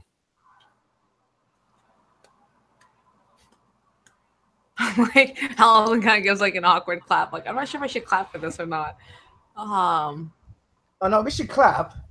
We should definitely clap. That's the greatest thing I've ever seen. Do you know how much? It was such. Do you understand how? Oh my! And she's just dumbfounded. She starts babbling about how much the circus could make off of him, and so on and so forth, and you know that his act would be the most sought after thing, you know, within the lands, and so on and so forth. And yeah, she's just freaking out on that. What's everybody else saying? What does Uras and Illyrian have to say? Oros is gonna start scribbling on his notebook, and he shows B-Rock what it is, and it's a 10. And he says 10 out of 10. Good job. He claps his hand. He doesn't know what that means, but he's excited that you gave him that. He takes the notepad out of your hand and eats it, though. No! Oros starts screaming. Give it back. He spits it out. It's covered in... stone giants don't necessarily have saliva, as it is more like a mud. So he spits it back out and looks at you like he's sorry, but now your notepad is covered in mud. Very good. That's hilarious. What about you, Illyrian? Yeah, so I communicate to him and tell him what they said. That I thought that his act was marvelous, and that this is great what he can do, and I don't understand why do we kick him out? He seems like brilliant, like has all these skills, and he's like so good at things. And then I tell him that he could actually be useful, and I explain that because of whatever's going on with all these other stone giants, that people are getting like pressed out of their homes by barbarians and giants, and he could help us by building new cities for them to live in with his stone shaping. He's like shaking his head and taking this in, like. And so I'm like, you can be this fantastic builder for us. Like, they didn't think you were good enough, but I think that you're great. You can tell that he's happy about this, but he's conflicted. And then he goes back to his show, and what he does basically is he builds a miniature but almost to scale version of Loudwater, which is absolutely astonishing because he does it in a matter of seconds. And you see even like little tiny miniature stone fish jumping out of the river into the thing. And as you see that, he shows the like miniatures of you guys, and you're kind of walking back to Loudwater, and then he looks and he puts his hand, what almost seems like violently, in between you guys, and then pushes you back and puts you beside a miniature version of him. And then you're kind of like waiting for like, what the heck, or what's the explanation of that? And he holds up his finger and like, just wait for it. And then a miniature sun kind of sets and a moon comes out and it's floating above the city. And you're just kind of waiting there for like the meaning of it. And then popping up from the ground are stone giants. 1, 2, 3, 4 of them. And they start to sneak up on Loudwater. And as they get into Loudwater, they absolutely start to destroy the place. And as they're destroying this little city, you watch it all kind of go on. And as it's all laid to waste, the only thing that's not is the Church of Grumbar. And the stone giants go up to that, and they grab the top of it, and they rip it out. And then they return back to their cave home, and they present it to the presumably leader stone giant, to which the stone giant does some kind of ritual with it, and it slams it into the ground. And then everything starts to shake, and everything starts to be destroyed, and the world, the ground below starts to like fade, and this horrible creature bursts from the ground. You don't know what it is. It's like some kind of entity that words cannot describe, but this creature comes out from the ground after a few of these. One of the church things are slammed into the ground. You see that there's like a semicircle, almost like some kind of ritual of them slammed into the ground. And as this one is slammed in, a creature comes out, and it goes out into the world and just absolutely starts to destroy everything in his stone created world. Before all that's left is this horrible creature and a flattened earth again, as rocks and rubble kind of lay. The absolute devastation that this creature brings is shocking, even though it's like a clay play. It's still shocking. And then when everything's destroyed, the creature falls to dust, and all that's left is broken earth. Is that this night, Alarion? Yeah, is it like sun up right now, or like what part of It's day like- are we in? It's like getting pretty close to nighttime. Oh fuck. Ask him, Alarion. I feel like Allison would have like stood up and like, we need to get back now. Yeah, so I would like kind of hand motion and be like, wait, so you mean like tonight, right now? He nods his head and then kind of smiles at you like he doesn't understand the severity of it. And then he just like gives you like a don't worry, just come and hang out with me and we can be friends. No, he has to help us. But our friends.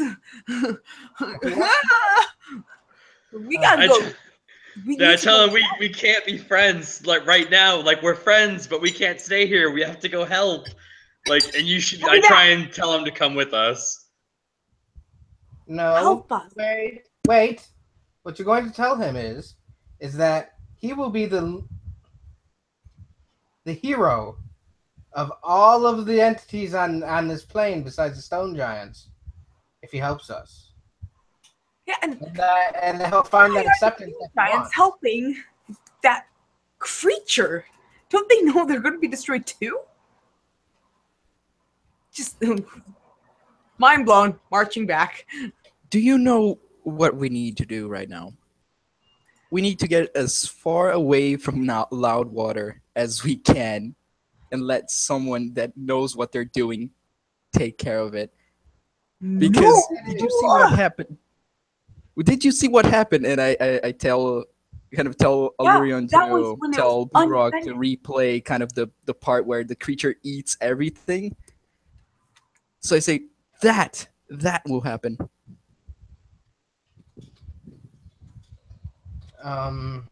Yeah. But you're part of all of that. Right? You're one of the things on this plane. So that means you're gonna die too. So if we don't do something, that means we're all going to be dead.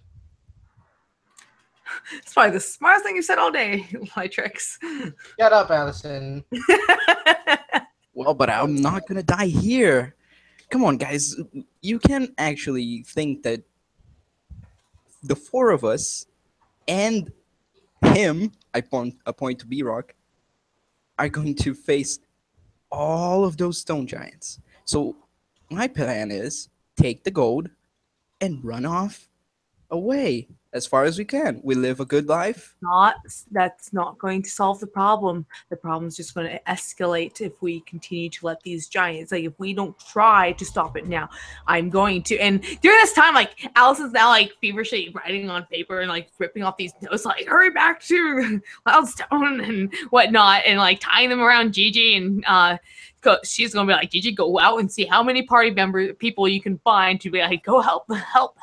And so but she's like, if we don't try to fight, that's just what we just saw there is going to come to pass. It's going to get bigger and worse. As everyone's talking and discussing what to do, you hear a voice call out, "Can you believe it? They actually found one. Well, Oh no! looks like they did all the hard work for us. We'll Yeah. take it from here, you sissies." Stepping out from the tree line is Garrick, Roderick, Barracks, and Gary, the rivals that you guys had a issue with before. And they would look to you, Olros, and say, "I know you did something to me to make me look like a sissy boy. And I'm going to make you pay for that. Don't worry." It's okay to let your feelings flow out of you. Garrick, crying baby, whatever your name is. He cracks his knuckles and smiles and says, "Oh, I'm going to let my feelings flow out of me. Right out of my Don't worry. fist into your skull, boy." Don't worry, Alurion, get him.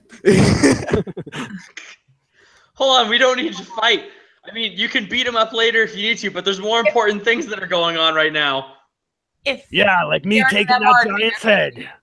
Yeah, and if Derek and them are still advancing, Allison will just shoot a firebolt halfway between our party and their party just to kind of blow up right there. To be like, stop and listen. We got bigger fish to fry than this giant over here, okay? And she will then try and just be like, we got giants attacking Wildstone tonight. If you guys want all that gold, you'll come back with us, defend the town, and I'll let you have my share. I look at you. We're going to say that Roderick speaks up, and he kind of whispers to his boss, but loud enough that you hear him, like, you think they've turned on us? You think they've sided with the stone giants? Look at, they're protecting that one. This one's not a threat. B-Rock is currently picking his nose again and eating it. Well, that one does look kind of fucking stupid. But Yeah. they didn't specify killing a smart stone giant. We could still pull 100 gold for that head. You touch it, you do not get the gold that I earn. What are you blathering about? How do you know that giants are going to attack Loudwater? Because the stupid one you just talked about gave us that information. It seems credible. Yeah, he's looking at B-Rock right now and trying to like, compute it. Alarian, have him show that scene again. Yeah, so I'd ask him to like replay, I guess, the part where the stone giants show up at Loudwater and smash everything. He starts to do another display, but as he does so, he doesn't make a thing of Loudwater. He actually just does like another scene of him playing in the forest, and then meeting you guys, and then you guys like showing up and talking to him, and then you four plus him like running through the fields and playing games and stuff. And he just kind of like looks at you and gives you like a thumbs up, like he's doing a good job. And basically is not necessarily exactly what you said. So, but he looks quite proud of himself. And then Garrick is just like, what the hell is this? You think this is a game?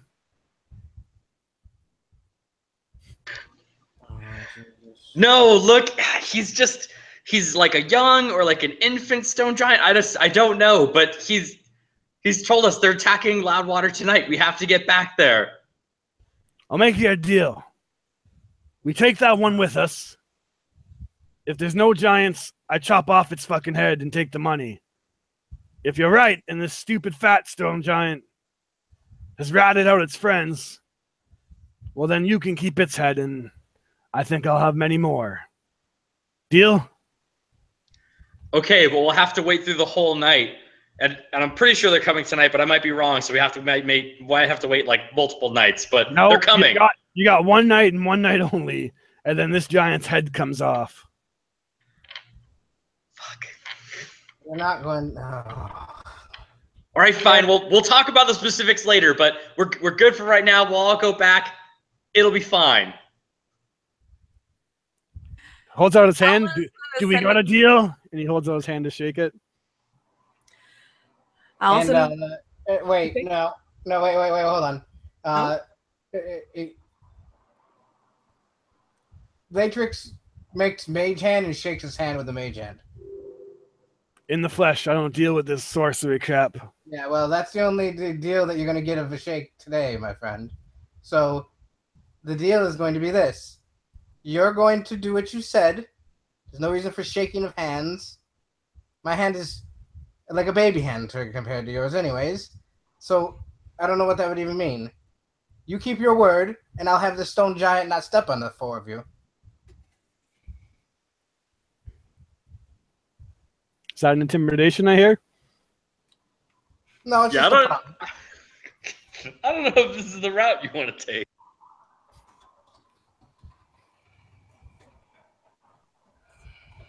He looks at you and says, I just laid out what the deal is, you fucking elf. If you can't deal with it... He's a halfling. Are you a halfling? Fucking halfling. And God, if you can't change Latrix on me. that's what he is. I mean, that's what she is. She's been that the entire time. I'm thinking of freaking Morgan's game. I'm sorry. Yeah. Oh, This is I the know. original Matrix, though. That's the only reason why. So yeah, if you can't deal with the deal, then halfling, then we'll do it the other way, the much harder way. And you know, me and my group like doing things that way. So decide here and now.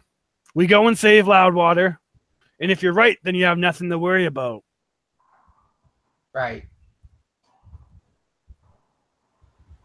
Whatever you think your show of power needs to be, that guy. Whatever you think it needs to be. Because So you guys are...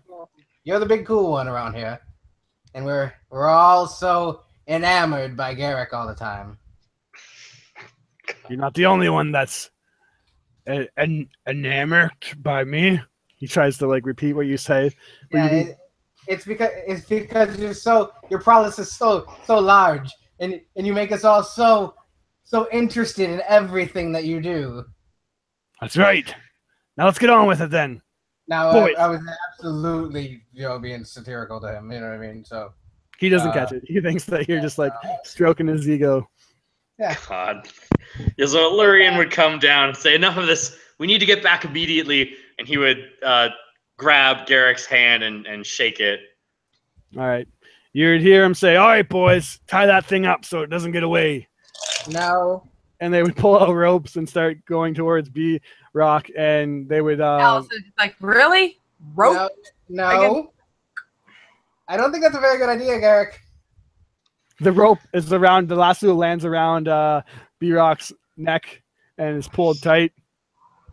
Can Allison grab the rope and like firebolt it to like burn it? And then she'll like go find the giant's like hand or something. She's like, come with, and just like very sweetly like trying to coax the giant to get up and come with them. Like, come follow us. See, we can do this without goodness gracious, you uncivilized men. All right, I'll give you a chance, but you gotta roll a good persuasion. These guys are stuck in their ways, but Please. Do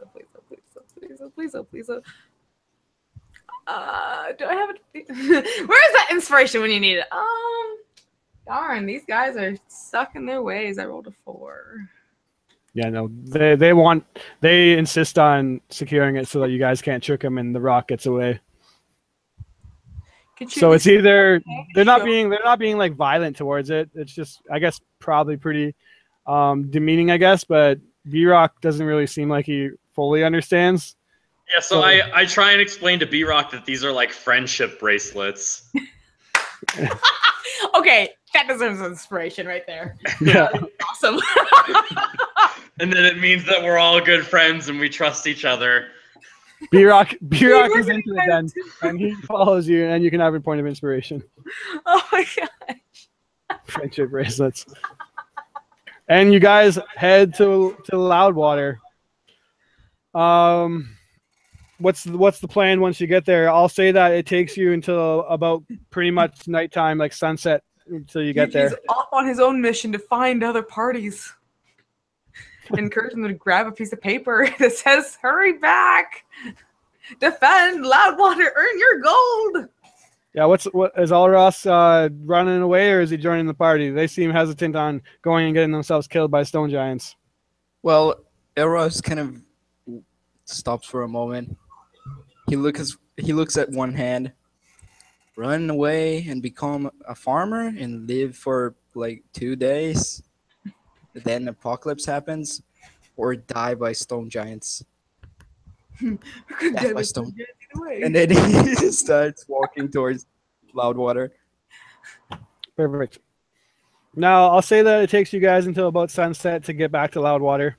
As you do so, what's the plan? You get to the gates and Jasper is asleep there, luckily, because you know it would have been a fucking ordeal to get a stone giant past Jasper. But is the plan to bring B-Rock like right into the city?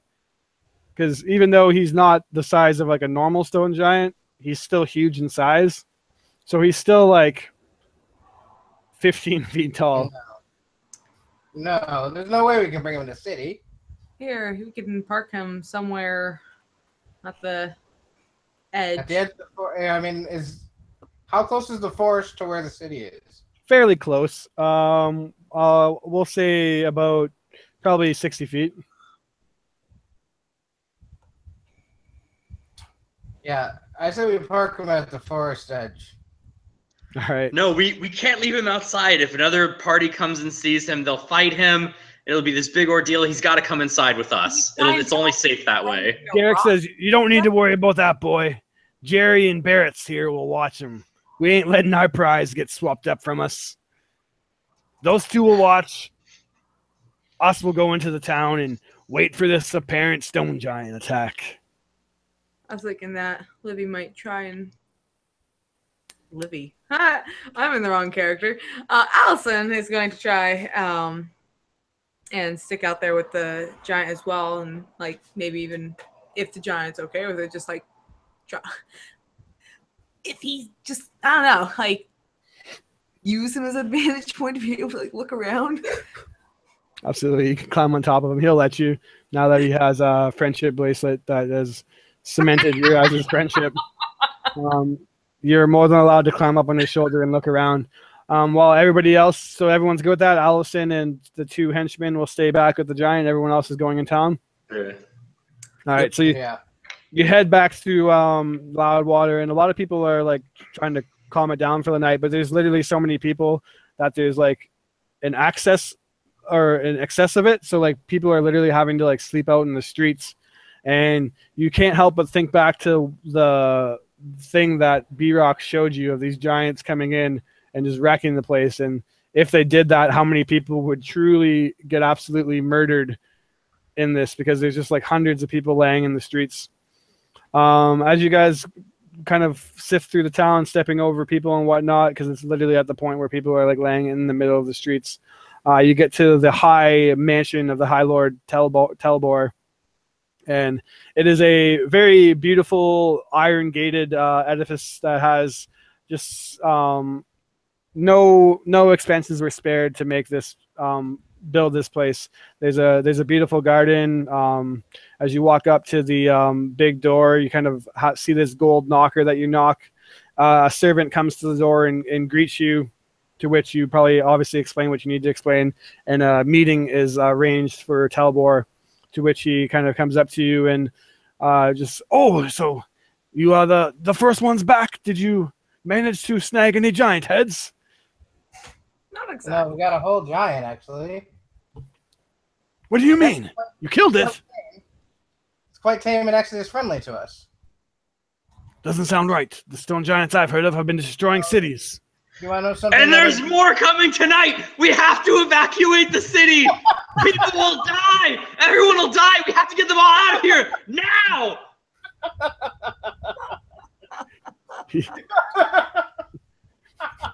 He jumps. He's like, "Oh my God! What do you mean? They're coming right now! What do we do? What do we do?"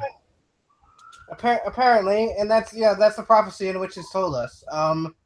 So they want that rock that's above the church there. Rock? You mean the scale top of of the Grumbar? church. Why would stone giants want that? It's just a fucking rock. It's just a boulder. We say that it's a piece of Grumbar, the god of earth, but it's literally just a rock that the dwarves left there. No, you're wrong. It actually is something sacred to them. It's used for some kind of ritual to bring about the end of the world. We have to defend it at all costs. We need to get every man and woman and child armed or out of the city. They need to be ready to fight or on their way out.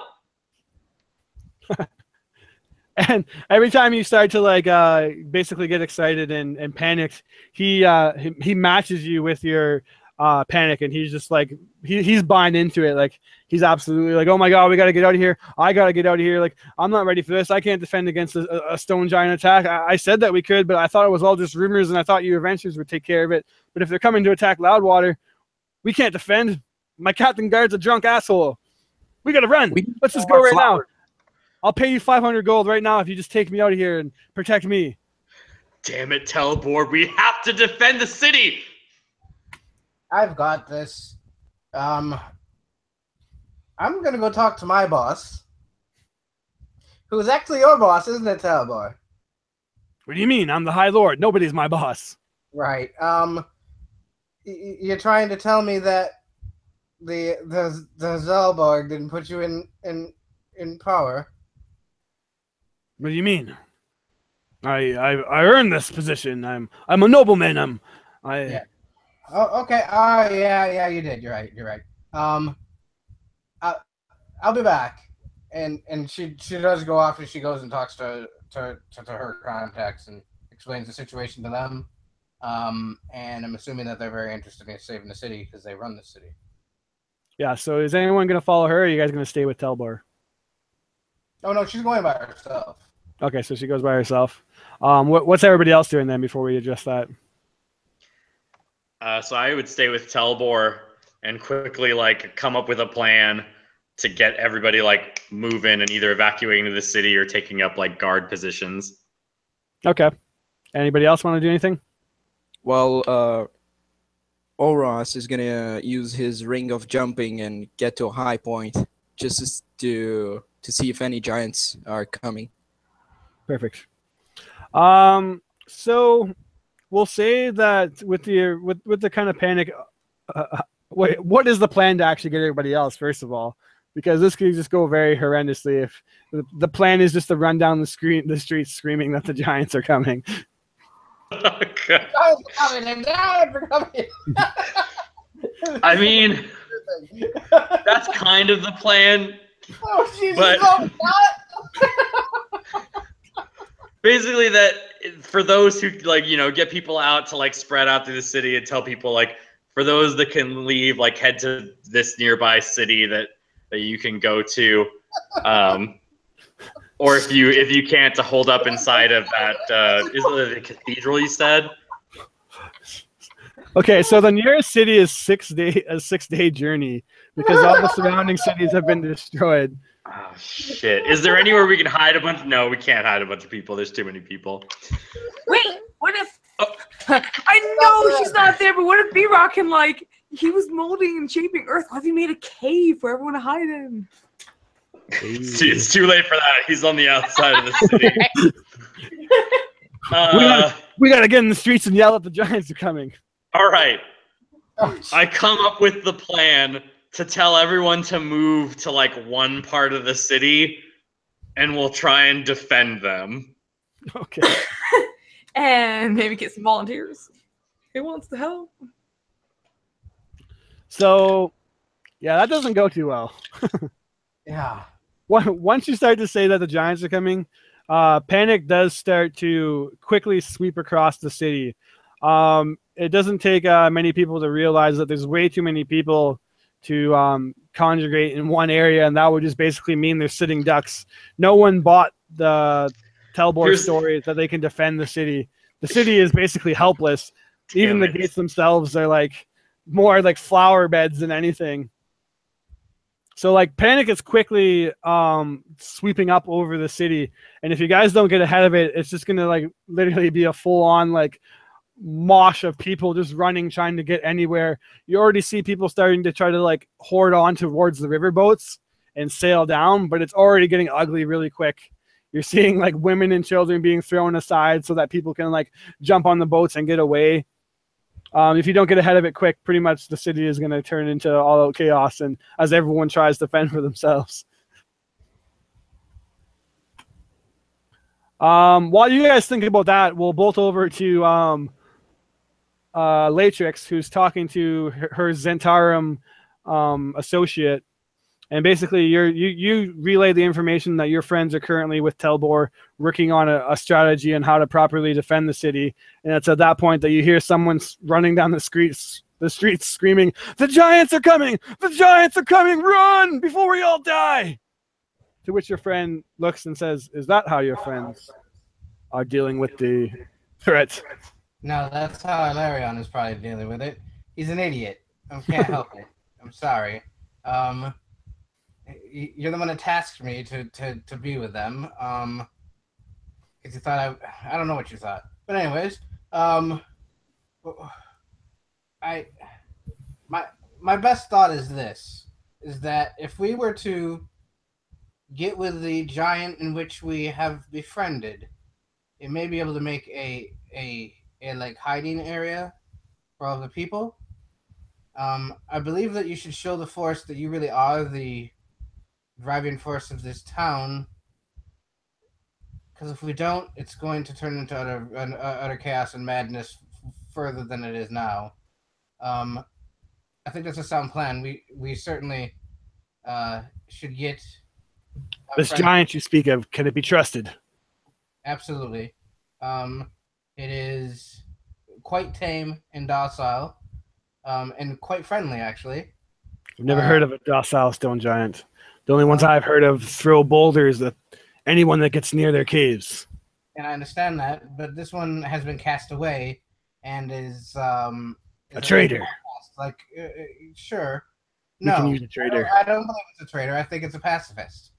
And will it fight? If stone giants are coming, it would help to have one of their kind against it.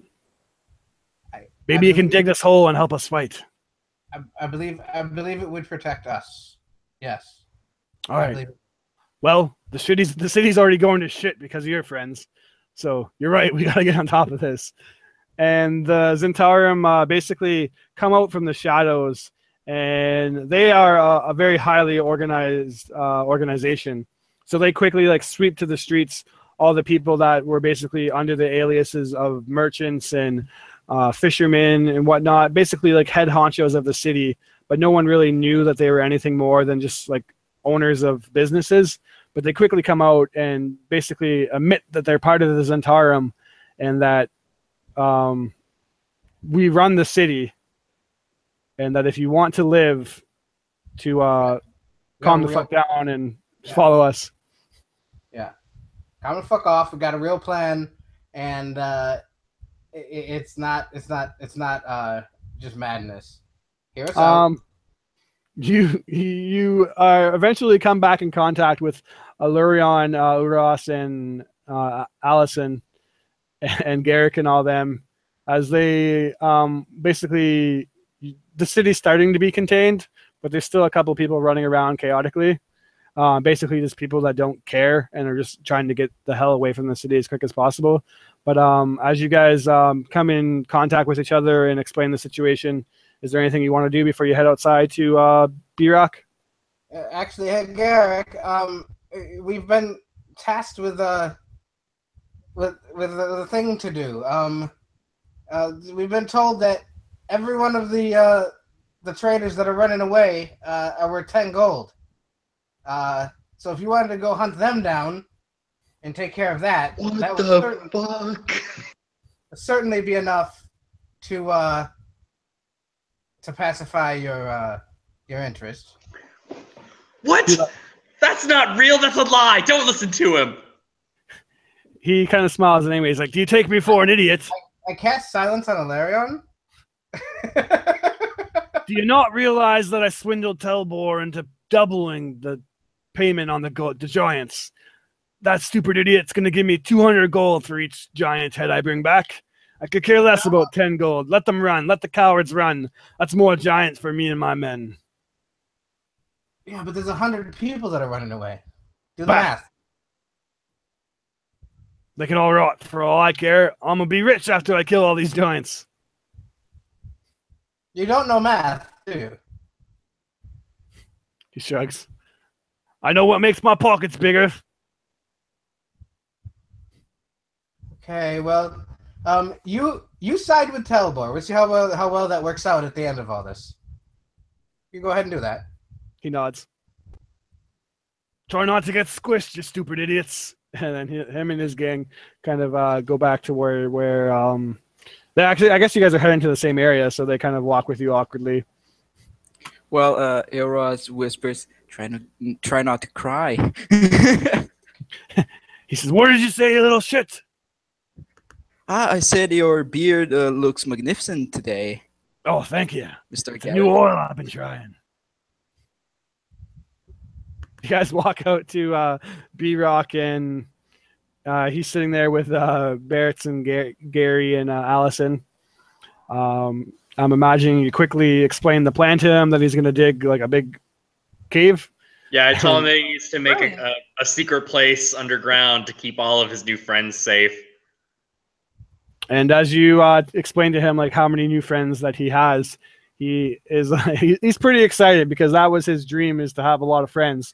So he's gonna get right to work on building a little secret cave for them, and he does so with pretty impressive speed. It's gonna take him a while to get that many people in, and I guess not everybody needs to go into the cave because a lot of people can still like hang out in the city, and some people have said that they're going to stay and fight, like they're not going to let their businesses get destroyed. But he's able to do so, but it carries on into the basically the middle of the night, like basically like we'll say like 2 to 3 a.m. and you see that B-Rock has dug a cave to get hundreds of the people in, and basically puts like a big boulder in front of it so that no one will be able to get in without him wanting to do it, like letting them. He'll have made like secret exits and everything. Like the amount of detail he put into this makeshift cave is absolutely like impressive. There's like stone furniture and just all these like crazy things that he's thought of and was able to do in a couple hours. Uros, you said you're standing on top of the city, basically trying to look out and see if you can see anything coming. As you're standing there waiting through the night, you start to feel quite tired and wonder if B-Rock is maybe the most credible of stone giants. Maybe he steered you guys in the wrong direction. Maybe it was another one of his stories. But as you're thinking this, you hear what sounds like a rock slide. You look around, and the nearest mountain is 4 days away. So I don't even know if you could actually see it, even in this flatlands. Well, I'm gonna give the city a warning by using a thunderclap. Okay. A clap of So- thunder echoes across the city. That's one of the agreed alert sounds. So everyone quickly like stands at the ready, waiting to see what happens next. Jasper's standing there, kind of shaking, and he takes a quaff of wineskin. What were you saying? Nothing, just that I'll keep looking out for any movement. All right. What's everybody else do as a clap of thunder kind of echoes across the city? This is a sound of alert. Something's happening. As you listen, you do also start to hear what sounds like a rock slide in the distance. Sword at the ready, GG on shoulder. You wait Our party members are to fight. and wait them. and wait and wait, and when the rock slide suddenly dies off and the night is filled with silence, you're just waiting for the next move, whatever is coming to come. Now, if I remember correctly, it looked as if this was going to happen when the moon was at its highest point, correct? You look to the sky, and that's where it is. Seems to be time. At least that's what it was in the visage we were given. What's everybody else doing as they wait for this attack to come, actually? Uros is standing on top of the buildings, kind of looking out. Where exactly would we picture Alurion, Latrix, and Allison being? I imagine Allison would still be like be rocking. Okay, so you're at the... he kind of isn't necessarily standing right where he built the cave. You guys all kind of agreed that if he stands there, it might, like, to stand right beside the secret cave hideout is probably not the best idea. So at this point, he's kind of moved and is hiding near the city, but he's in his rock form right now. He's just basically a big bulbous rock sitting outside the city.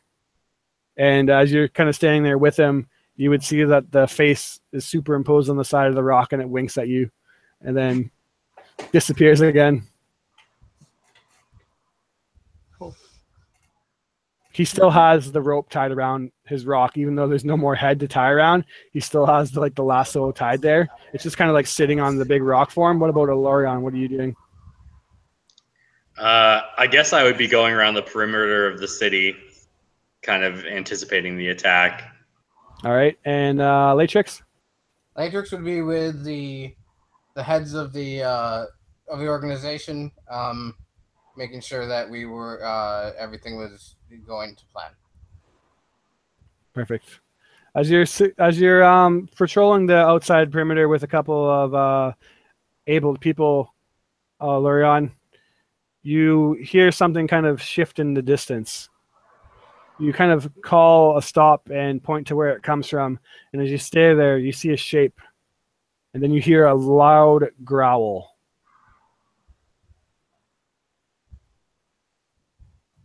I thunderclap twice. Perfect.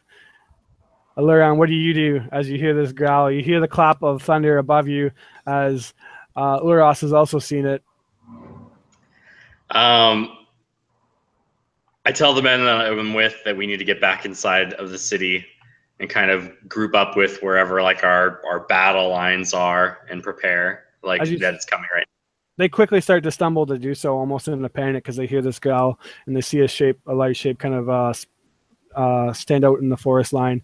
And it's at that point that you hear like a yip yip and a kind of a battle cry. And then flying through the forest is a javelin on fire. It's going to be going right for you. And of course I rolled the crit. Oh my god. One down.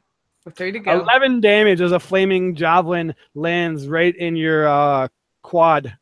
And then bursting through the forest line are these ragged dressed humans riding on top of bears. And they start to charge. At least 10 of them break through the tree line, and you see that they have painted on their face this blue bear claw, and they're just like yipping and hollering as they start to scream like rampaging barbarians, and they start to rush towards you guys. The men are already like scattering and running, trying to get back to the city line. Are you doing the same? All of a sudden, we kind of looking at her people, just like, what is this? And retreating a little bit. Yeah, so I would be running away. I'd actually fly up into the air, and I'll use my actions to keep up a blade ward. As a spectral shield kind of appears and begins to circle around Lurion. So as you fly over back into town, it's at this point that we're finally going to roll initiative. We'll go ahead and call it out. First up, Lurion, what do you got? 19. 19, very nice. Allison? 14. 14. Latrix? 8. 8. Urgas? 12. 12. All right. Let me move those down for now. And all right. First up is Lurion with a 19. So am I like back in the city now, or like are they like waiting to flood in? Yeah, so we're gonna say that you basically there's no like battlements or walls that protect Loudwater anymore. They're more like kind of iron gates, but they're old and kind of deteriorated, and basically flowers have just grown around them in vines. So basically there's like this maybe 4 foot tall kind of picket iron fence with flowers deeply embedded around it, and then the city.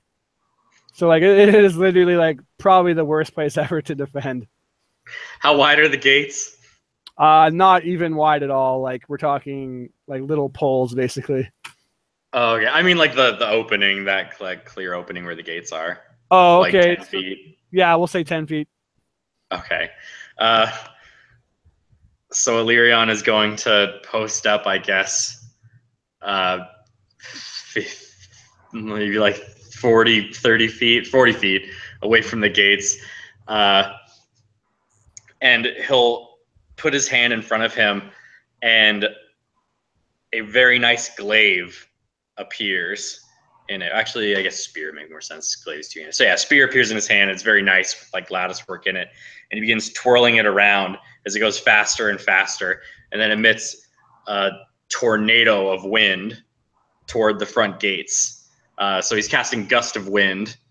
So there's a 60-foot line going out through the gates. And basically, if anyone tries to come through that, it takes double the move to get through. And then you use strength save to avoid being knocked down by the wind. Very cool. All right. Next up then is Allison. As Lyrion calls forth a glaive and casts an incantation that forms this huge gust of wind that is pushing out through the main gate. You start to see from the tree lines these barbarians riding big bears start to battle cry and head in towards the city. Javelins are being chucked on fire and flying over into the gates, and they start landing into the flower beds and quickly lighting them up. A couple sink into the buildings themselves. Yeah, she's not gonna. This looks really serious, so she's going to start working up on the spell, and this like green kind of glow will come to her hands, and this charge of electricity will start to spark and contort around to like the sphere, and it'll arc out as she aims this witch bolt at the closest. All right. Barbarian. What is that, a save for me, or is it a spell attack? I think it's a spell attack, isn't it? Spell attack on a hit. Target takes 1d12 lightning damage. So roll 1d20 plus 6. 14 to hit. 14 to hit. Definitely hits one of these barbarians. Yes. All right. So let's. You want to hit the bear itself or one of the barbarians, actually? I was debating about that, but I think I'm going to go with the barbarian in the hopes that the bears will disappear for whatever reason. All right, go ahead and roll your damage. My master's gone or my master's dead. I'm just going to leave. But I don't know. But anyways, roll 1d12 for a total of 8 lightning. Nice. Let's see if we can maintain. Oh, it's blue energy. My bad. Anyways, it's a greenish lightning for whatever reason. A greenish bolt of lightning streaks out and slams into one of these barbarians. I'm going to say that it actually knocks it right off the bear itself. The bear still charges forward. The barbarian is basically, this arc of lightning is linked on it, connecting you and it. And it's just basically violently shaking there, not able to really do much at the moment. Uros is now up as this green lightning streaks across and hits one of the targets. What do you do? Well, that's a good question. Oros is gonna cast Mage Armor, and he's gonna look out for any other attack because he thinks this is not the main attack, so he's looking out for any other giants or barbarians that's trying to get around the city. Give me a perception. Yep. Let me see. Oh, and my AC now is 15. Okay. Correctly. So I got a 14. 14. So you see that the main attack is coming from the east. That's where everyone's kind of engaged at for right now. But as you you're standing up at one of the tallest points. I'm actually going to say you're standing on top of the church of Grumbar. And you're standing on top of this giant boulder that they call the Scale of Grumbar. And as you look around, you would notice that another force is descending upon the west side of the city. And it is more barbarians, basically about the same amount of barbarians that's attacking the front side. So the east, we're going to call it. is also attacking the west. So it is definitely not just one contained area. Okay, Oros will move on to that area then. All right, so you start to head west. Yep. Absolutely. B-Rock is up next, and basically what he does is he kind of shape-shifts out of his rock form into his normal form, which isn't really that much difference besides the fat rock now has legs and arms and a head. And as he does so, he comes up to where you're casting a gust of wind and basically kind of slams his fist into the ground. And where this picket metal fence is kind of sprouted up 3 feet, you start to see pieces of earth shoot up like pillars. And then on both sides of the gate, it quickly starts to like build itself out like a tunneling beast of some kind. He forms this wall of earth and stone that is presumably high enough that the bears won't be able to jump over, at least in the immediate area, blocking them out. Next up is the west side, which is the west side barbarians, we're going to call them for now. And they are able, the west side barbarians. They're able to make it to the front of the west side gate. And as they do, they start to jump in and tackle over the gate. And they're met with a couple of guards. But you can see that the barbarians are much more skilled in martial combat than the guards themselves. And they start to quickly lay waste Olros. You're not able to get there in time, but by next movement, you should be able to at least be in attacking range with them, which now puts up Latrix. Yeah, she's in the center of the city and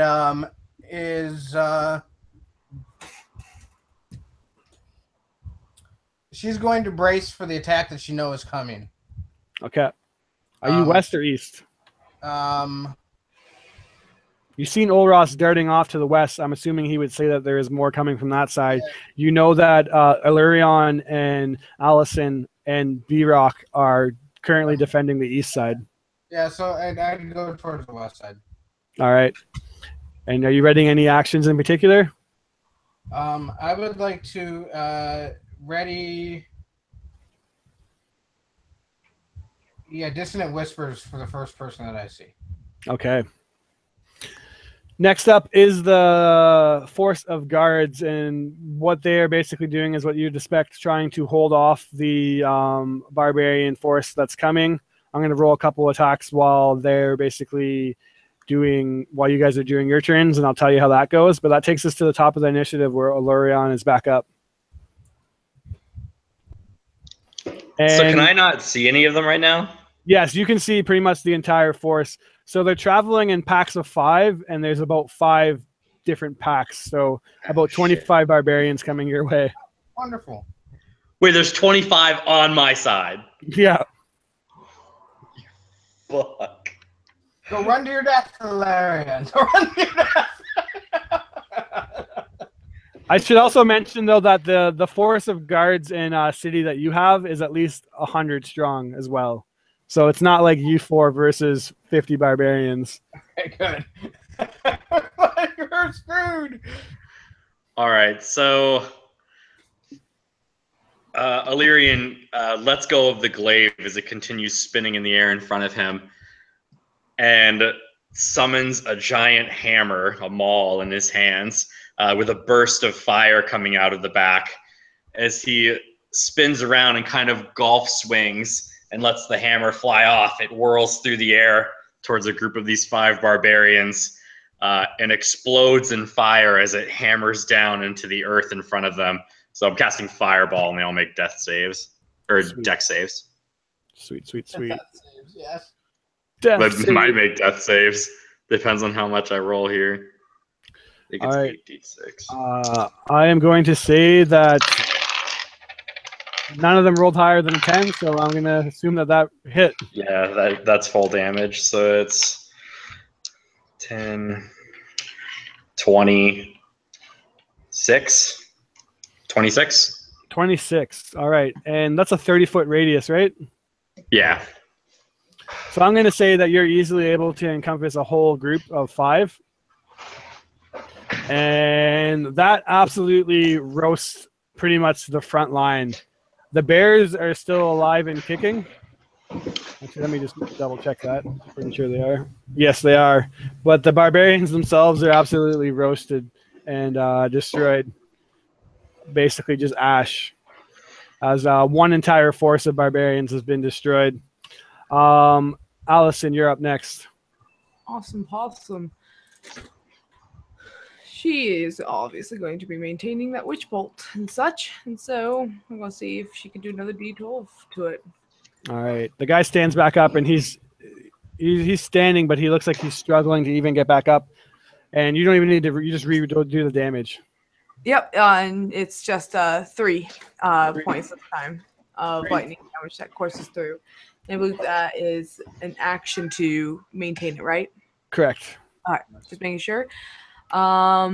And you finish him off if you want to describe what it looks like. Oh, sure. Yeah, he gets up and just another pulse of lightning goes through him. And he just kind of has that body twitch moment before just collapsing right back to the ground. Perfect. Uros, you're up next as a plume of fire explodes around from the back, and you look back across the city and can see that the fight has begun on the east side as well.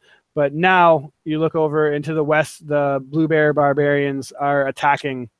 Blue Bear barbarians are attacking the west, and you see that they are ripping apart currently a guard. A bear literally has a guard in his hand, and he's bitten onto the guard's neck and is just violently ripping it back and forth. And you can hear the skin tearing as the neck of this guard starts to become loose and disconnecting from his actual shoulders and his head, so that his body is just kind of falling there limply, blood just gushing everywhere. What do you do as you see the guard starting to fight back, and they manage to take one barbarian off of the bear, but the bears themselves are absolutely ripping these guards to shred? Okay, let's see what I can do. I guess I'll jump on top of one of the bears if they don't have a rider. Yeah, you find a rideless bear. Go ahead and do that. That's going to be a technically it'd be like a grappling, I think, but I'm assuming you probably want to do a dex. Yep. So I'll give you the dex. But it's going to be a hell of a ride. It's a contest, so go ahead and do that versus the bear strength. So okay, that's 16. 16. You just barely get on as I rolled a 15, and I imagine you jump on, and as you grab onto its fur, it starts to buck, and for a moment you're reduced to just holding on by one hand, and you see the bear kind of bolt through the city, and it charges into a guard and rips him apart. And as he's focused on that, you're able to kick yourself off the ground and jump back on its back again, and you're now riding a bear. I'll use a thunderclap to kind of halt the bear. Try to stop it. Maybe tame it or something. Okay. Thunderclap is a save for me, or? That's a strength save. Strength? Let me get the spell, actually. I have a list of spells here. He definitely made it. He rolled a natural 20 plus his strength, so he clapped that out of the park. Yeah, he makes it. A Constitution saving throw, actually. But yeah, he still makes it. Yeah. So you're not able to do so, and you suspect that next turn this bear is going to try to take you the heck off of it, obviously. Let me do some thingamajiggers here, some friendly stuff. And next up is B-Rock, and basically he is going to... What is he going to do? I tell him to start lobbing boulders at them. Absolutely. He shoots his hand into the ground and starts to dig around, and he pulls up a boulder. And basically what he does, and he doesn't really realize he's doing this, but for out of game, he looks like a professional bowler. And he kind of holds the boulder up in his hand, and he's like lining up the barbarians, and then he kind of starts to bring it back and does a big underground swoop and kind of crosses his leg across like a professional bowler would. And this rock starts to like roll across the ground with like pinpoint precision, and it goes and hits into a whole pack of 5 of these barbarians and absolutely wrecks the bears, because he rolled like a 24 to hit. So he knocks all 5 of the barbarians off of the bears, and the bears look pretty badly injured. The west side barbarians are going to go on the offensive. So the first thing that you're going to have to do is try not to get chucked off your bear, Uros. It rolled a 8 plus its mod 13. You got to beat a 13. You can either do dex or strength. Yeah, I'll do a dex because Oros is not a strong fellow. All right. See what you got.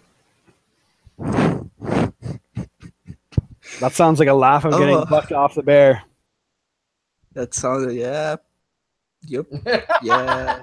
All right. You're knocked off the bear, and it as it has you on the ground. No. So you get knocked off the bear, and you're prone.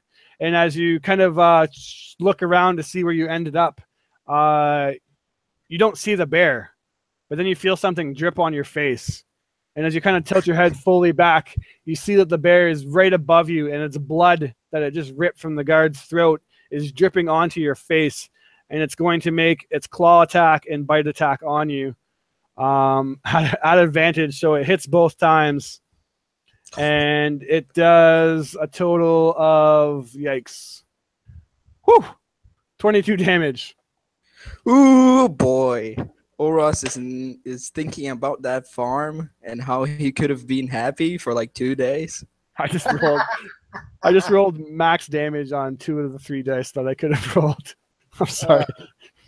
The barbarians start to attack other guards, and basically reoccurring event is that the front line guards are being absolutely obliterated by these bears. And next turn, they're going to be upon Latrix, but that means that they now provoke Latrix ready to attack. So go ahead and Dissonant Whispers, which is a wisdom save. Yeah. Now, can I see the one that is attacking Olstas? Yes, but a bear's intelligence is 2. So it is not smart enough to hear your Dissonant Whispers.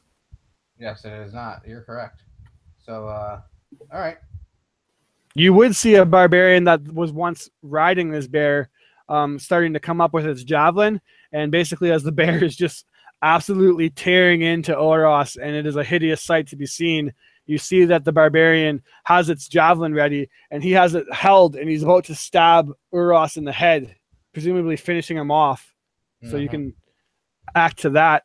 And I rolled a 10 on my wisdom save, so I'm imagining I failed. Yes, you did. It's a 14. Sorry, I gotta get to the D6. Wham, wham, wham.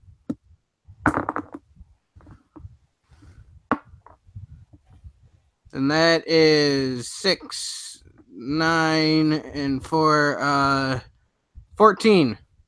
Beautiful. That guy is whispered to death. I don't know what you want to say to him, but he's not making it through it. So, yeah, your mom, she never loved you. I'm sorry. But it's the truth, and you should stick that javelin in your throat. You hear him say, agree that his mom never did love him and that he can't bear the burden anymore, and javelins himself into the head and is now finished off. It's at this point that the barbarians from the east are trying to make their way in, but between the gust of wind and the newfound walls that B-Rock has formed, they're struggling to get by the defenses. So they're held at bay, which puts us back up to the top. Illyrion, you're now back up. Okay. So are any of them in the gust currently? Yes. I'll say that a pack of them is trying to run straight through it, while I think you guys are down to 3 that are still on bears and 1 that's been taken off their bears by the B-Rock. And 1 full pack is trying to just run right through the front door, while the other 2 packs are basically going left and right and trying to get their way around the wall. Oh, lordy. All right.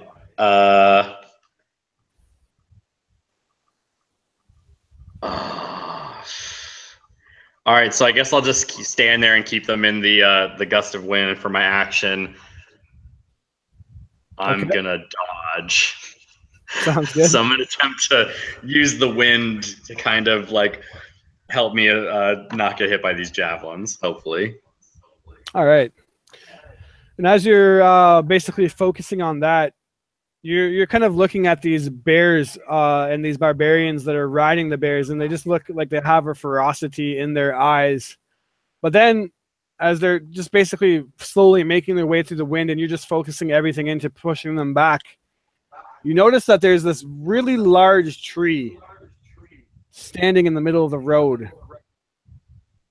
And then you realize that there can't possibly be a large tree standing in the road. And then that tree starts to move.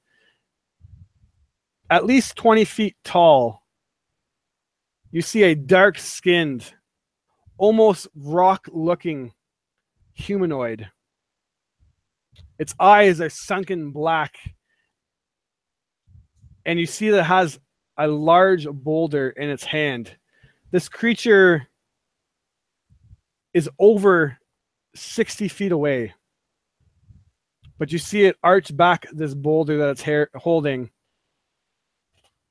and then whip it. 80 feet away, this boulder starts to fly through the sky. Luckily for you, you ready to dodge action, so it rolls at disadvantage.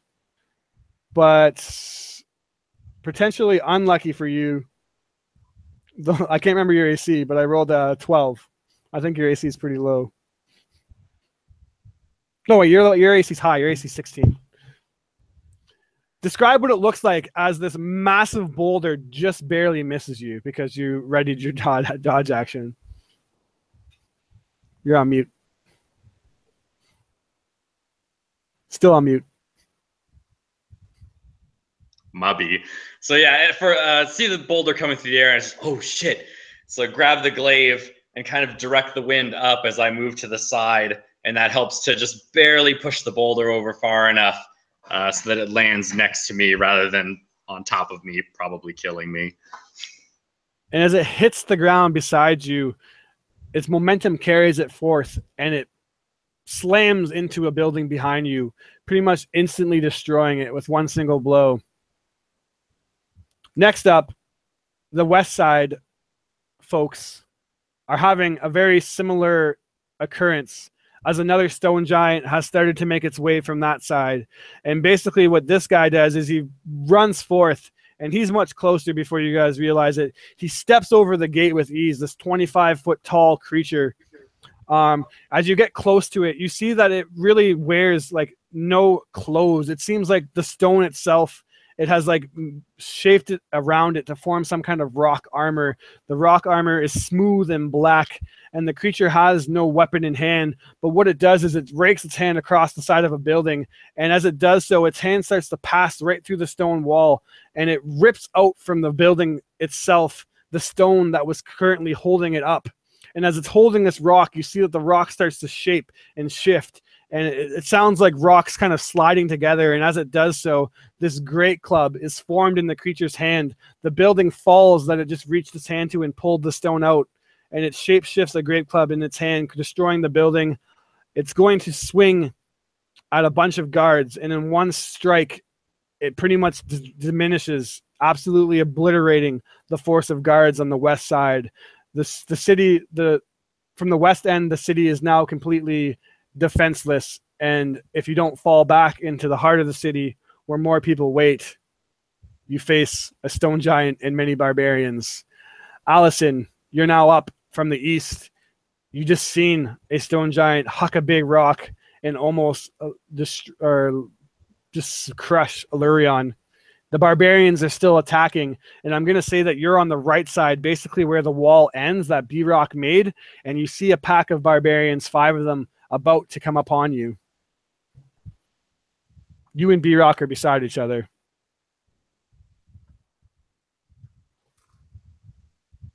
You're on mute as well. Yep. I was like, and I'm muted. I should undo that. Oh, choices and choices and choices to make.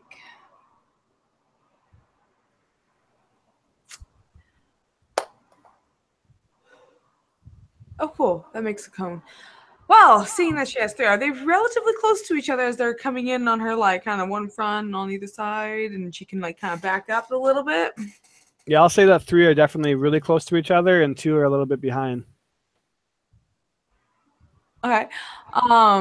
As she's moving away, she is, like, hands together and burning hands. All right, so you can definitely Burning Hands 3 of them. It's a pretty short radius spell, I believe, 15 feet. Yep, I believe. So I'll say that you can catch 3. Yep, deck save for half. All right. 3d6. 14 is my highest. The other 2 rolled lower. Yeah, you have to beat a 14. And so, but they're only taking like 6 points of damage. So 6 points of damage. All right. 6 points of burning damage. And she's backing up, trying to get more into the city where the stone giant is, where, yeah, that's probably the bigger threat at the moment. All right. Uros, you're beneath a bear that's ripping you to shreds. You've seen that a barbarian came in to finish you off, but then suddenly yell out in pain that his mother does not approve of his love or does not love him, and he killed himself. You look across the street and see that Latrix is there channeling some kind of arcane spell, and recognize that she is the one that saved you, but still this bear is over top of you looking to rake across your body once more. What do you do?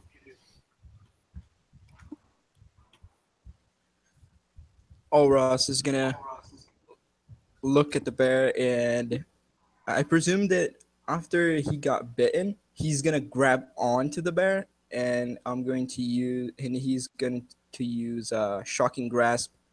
So you just see Ross's hand, just a bit of lightning on his hand. All right. Good luck.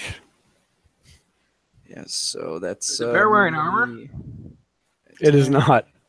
It is not wearing armor, but it's 2d8 of damage. And that's my hope, my only hope.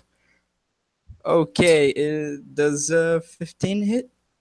Yes. Okay, so that's 2d8 of damage. I got 11 damage. 11 damage. Beautiful. You fry the face of this bear. Now, that is not enough to kill it, but you realize that it's momentarily stunned, as I believe Shocking Grasp gives it no action. So you hold on to it, and you basically give it this shocking hug, and for a moment, it just kind of sits there, being shocked. If you let go, now's your chance to put some distance between you and the creature, unless you want to stay on top of it. Nope. Jumping away, using my ring. It does not do anything. Oh, You damn. now put your distance between you and the bear. I'm not sure what kind of movement your jumping ring gives you, but I'm going to assume that you could probably jump, I think, double your normal jump. Is that right? Yep. All right. So you're not quite a full movement because you were prone, so half of your movement was spent getting up, and then with the jumping ring, you are just about a movement away. So if this thing wants to, it can chase after you. I'm screaming Latrix's name and pointing at the bear. All right. B-Rock is now up next. And as you finish your burning hands, the bear kind of comes through and is momentarily seconds away from being upon you, Allison. A bear runs much faster than your half-elf legs can hope to outrun. But as the bear is just about to basically be upon you and claw you down, you see that B-Rock steps in front of you and with one hand grabs the entire bear like it is just like a stuffed animal of some kind and push it into the ground. The bear literally just plunges into the ground and is instantly buried alive with the barbarian there. He pulls his hand up and the ground seals over top of it. He imposes himself in between you. You got it, buddy. Good job, B-Rock. Good job. Thank you. Thank you. Thank you. Backing away, like quick pat pat, and just keeps backing away. She's it's like, you gotta go help my other friends. Thank you. The barbarians from the west are now without any guards to defend the perimeter, heading into the heart of the city. It's at this point, Latrix, you see that the stone giant is right behind them, and the barbarians start to head into the heart of the city, where most of the people that stayed behind are. Now, they said that they're going to stay and fight, but they're even less trained than the guards themselves. So you know that that's going to be an absolute slaughter. Mm-hmm. All right. Does that mean it's my turn? Yes. Okay. All right, I need to look at one thing.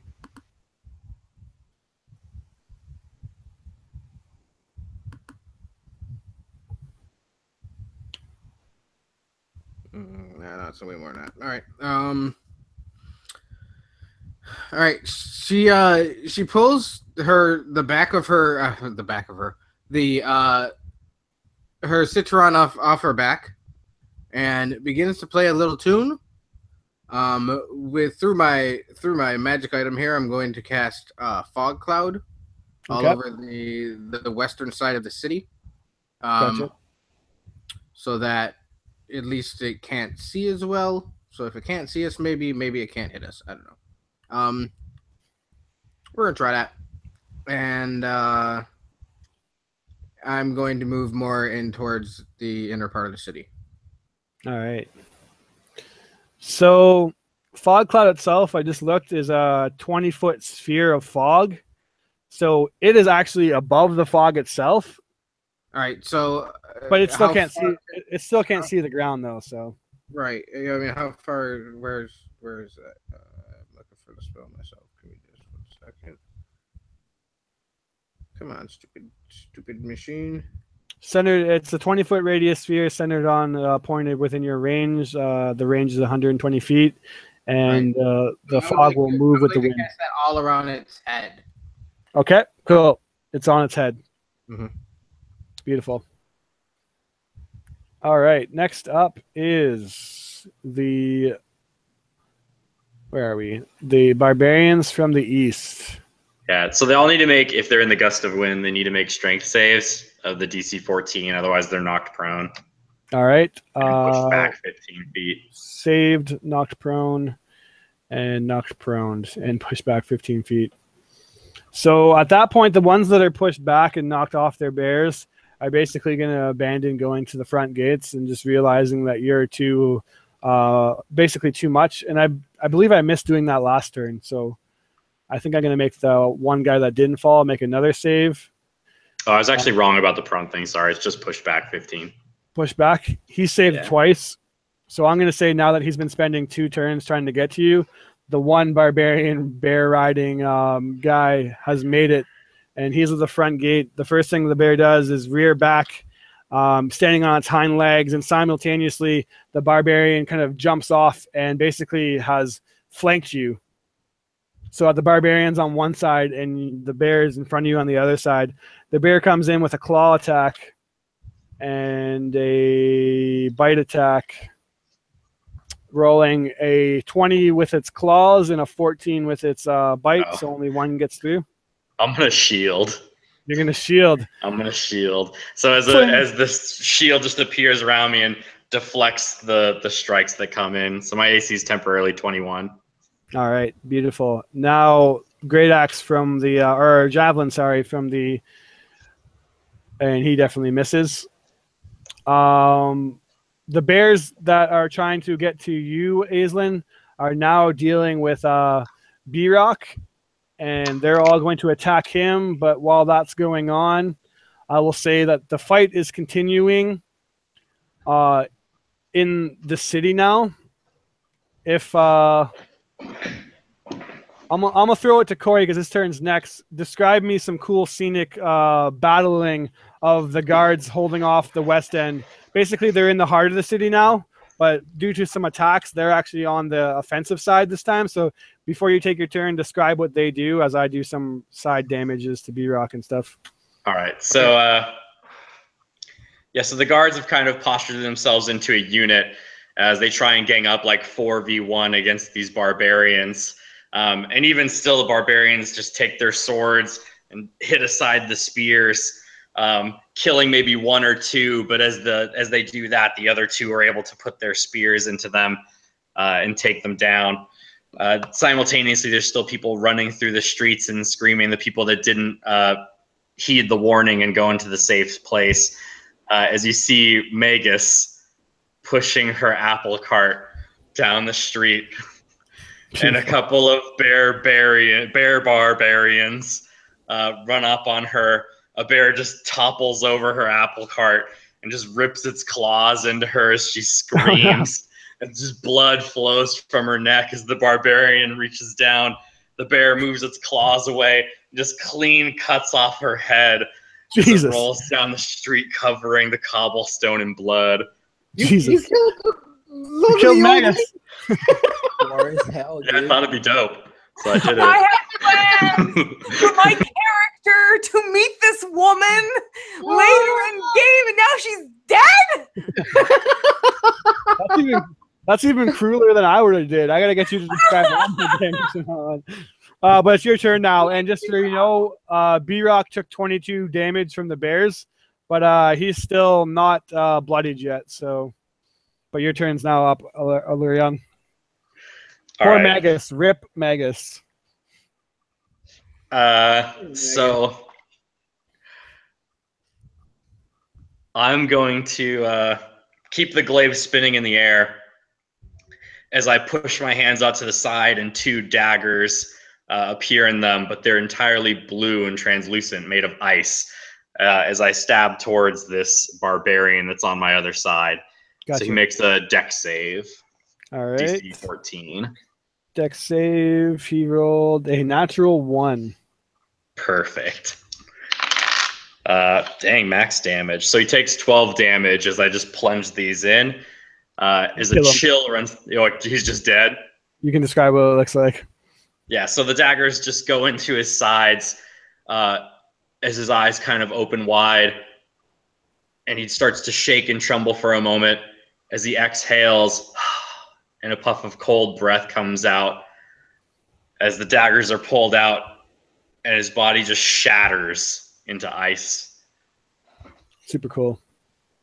All right, the stone giant from the east has now made his way. He picks up another rock, and basically exactly what B-Rock did, he bowls it across, and as it does so, it starts to slam into the walls that B-Rock made and absolutely pummels through them, smashing a hole in the perimeter that he's created, allowing the barbarians to swarm through on their turn, and he's going to take the rest of his movement to walk into the city. And as he does so, you just see him not even I'm going to say that he's not even phased by your gust of wind. I could be wrong. You can describe it to me again, but I think that he's probably tall enough to like maybe even like step through it or over it. You can let me know if I'm wrong. I'll make a strength save if I have to. I'm pretty sure he's going to smash it out of the ballpark anyways. You're on mute. Still on mute. I can't hear you. Fuck, my bad. So yeah, moving 2 feet in the wind moving 1 foot in the wind costs you 2 feet of movement. And so this is 60 feet long. If he just moves down the middle, it's 120 feet that he would need to move. Okay. I'll just say he'll step over it then, or like step around it. So instead of just like going right through the wind, if it's still, I imagine he would sidestep it or something. Yeah. That would be the smart thing to do. Being a huge creature, he just like literally steps over the pitiful defenses that is the wall. Anyways, like a normal person could hobble over it. So if to him it's literally nothing, and as he does so, he steps onto like a small shack that was on the outside of the building or outside of the walls, and just in one footstep crushes it.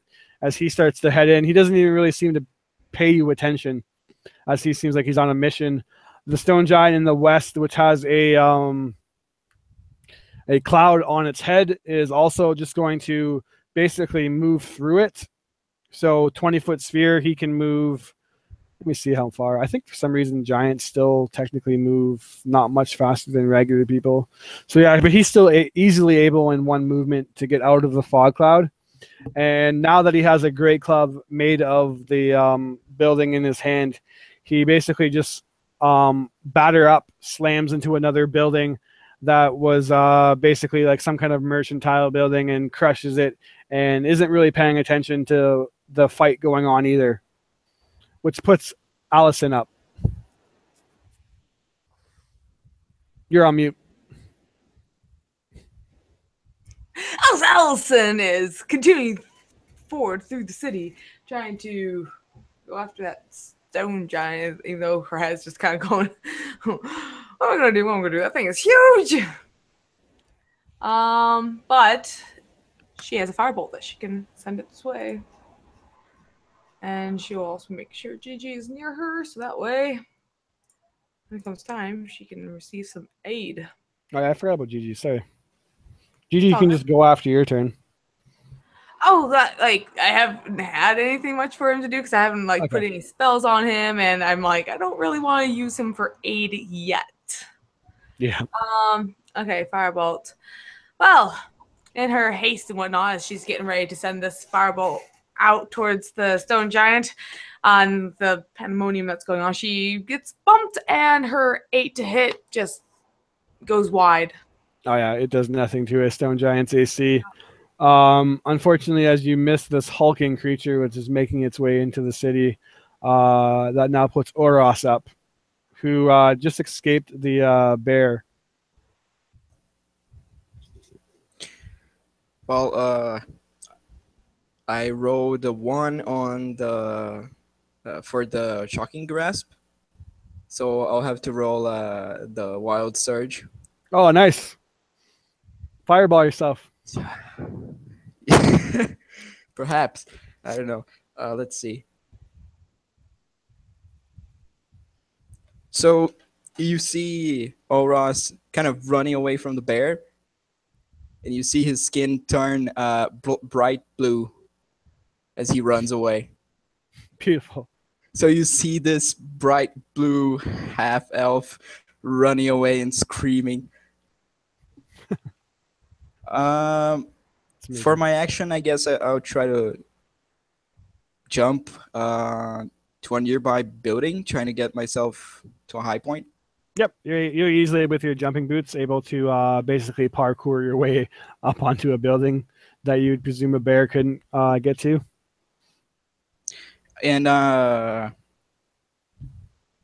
guess, yeah, I'm gonna. So you see, kind of Oros pulling this muddy and completely soaked wet notebook that he has, and he tries to find a page or something, and he found it, and he starts to cast a sleet storm on the street that the barbarians are trying to come in through. Cool. I like that. With that being done, then B-Rock will be up, and with 2 bears basically left, each clawing at his ankles. He doesn't necessarily like that they're doing so and ripping up his ankles, even though he's rock, they're still managing to get through. So he just sinks both of his hands down and grabs the 2 bears and picks them up, and then just slams them together. Both of the barbarians instantly fall off and are pretty much killed because he does a pretty dirty amount of damage. But the bears are still alive as they fall to the ground and are basically definitely some broken bones and in pretty rough shape, but they still are clinging to life. That puts Latrix up as the West barbarians are dealing with the sleet storm. You did so in a place where the surrounding militia force was basically waiting, and as they come around the corner, the sleet storm starts to fall, and you see the barbarians start to skid across, and they're knocked off their bears, all of them. The bears, not used to being on this kind of terrain, are also struggling to get forth, and that's when all the basically the locals come out and start to chuck and throw and attack, and they're able to get the upper hand and take out a force of these barbarians. Latrix, you're now up as one of the stone giants is heading straight into the town past you where your fog cloud was, and you see in the distance that another one is heading in a similar direction. Okay, that sounds wonderful. Sounds like wonderfully bad is what it sounds like. All right. I am going to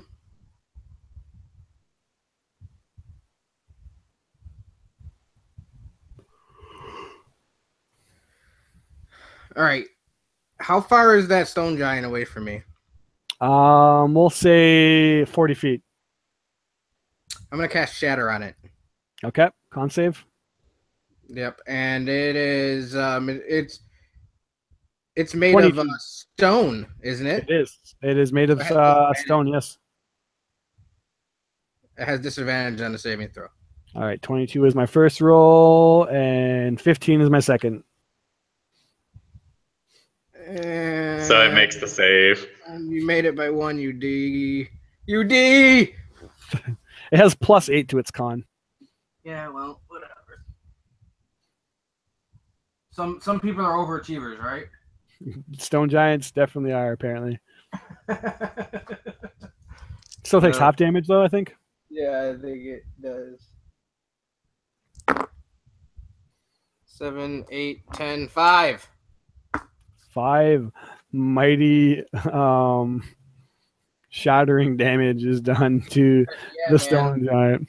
That's exactly what I was trying to do. Okay.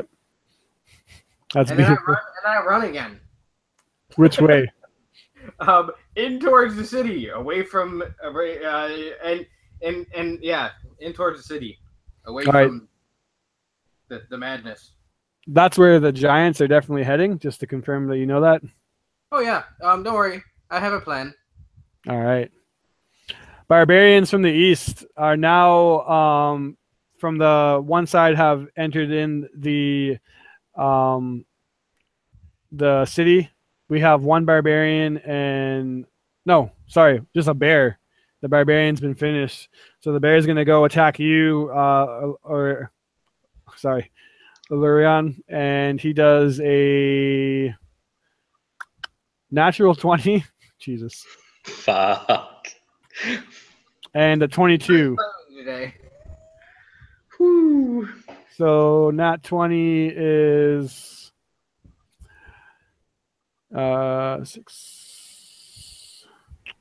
11 damage, and then the claw attack. So 11 is the first damage, and then the claws do 12 damage. That's 23 plus the 11 you already took. Dang, the claws do 12. Yeah, they do a nasty amount of damage. So I just take 23 right there. That's right. Yeah. Yeah. Dang. Okay, let me make my concentration save. And I fail it. Great. The gust of wind is now down. Yeah, it's 2.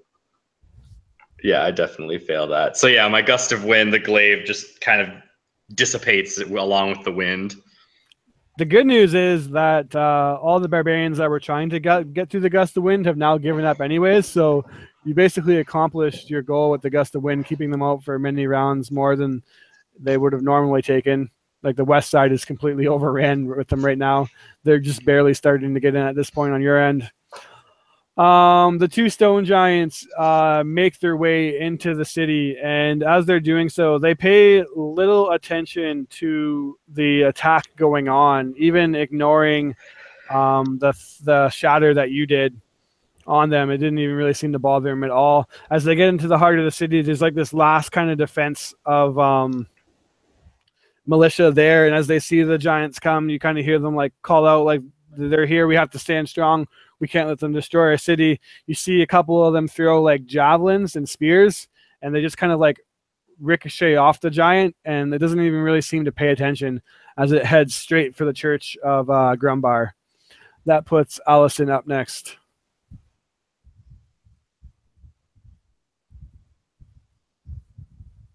You're on mute.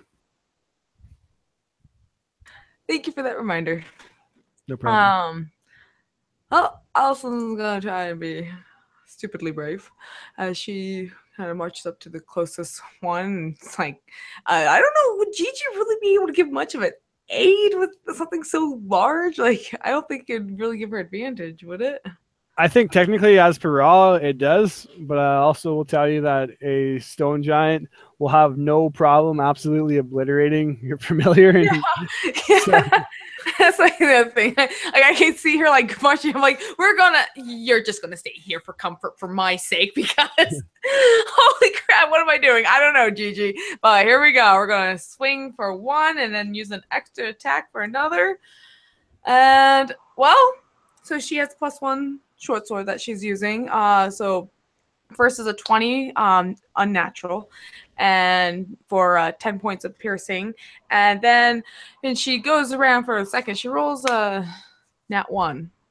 And so she was a little over vigorous and I think just miscalculating. Her sword just kind of sheened off to the edge, knocking her off balance or something. Make a dex save, actually. Oh, snaps. That would be 16. All right, so what happens is the first attack goes through and kind of feeling overconfident as you cut into this thing's like ankle, you wind up for another swing. And it's basically like if you ever had a baseball bat and you just swung into something that's like metal and you feel that vibration of doing like absolutely no damage to this giant. The sword vibrates in your hand and you almost drop it. Okay. Ooh, you're able to barely hang on. But the good news is that with your 10 damage, you managed to get the attention of this one stone giant. Well, let's see how well she dodges. Urlas is up next. From the point that I'm at, can I see any giants? Oh, yeah. You're on top of a building. They stand out in the city from pretty much all areas. They're like 20 feet tall plus. They're taller than most of the buildings. How many are there? 2 right now. Are they far away from each other, or are they relatively? They came from different directions, but they both are pretty much in the heart of the city, and by next turn, they will be at the church. So, Oros is gonna move as fast as he can to the church, try to get there before the giants, and prepare himself to defend the people. Okay. So I'll say that you are able to get there through your crazy jumping boots. I pictured you just like assassin creeding across the buildings, and you're able to get there, and basically you're trying to impose yourself in between them and the church. Yep, basically. All right, that's a bold move. Let's see how it pans out.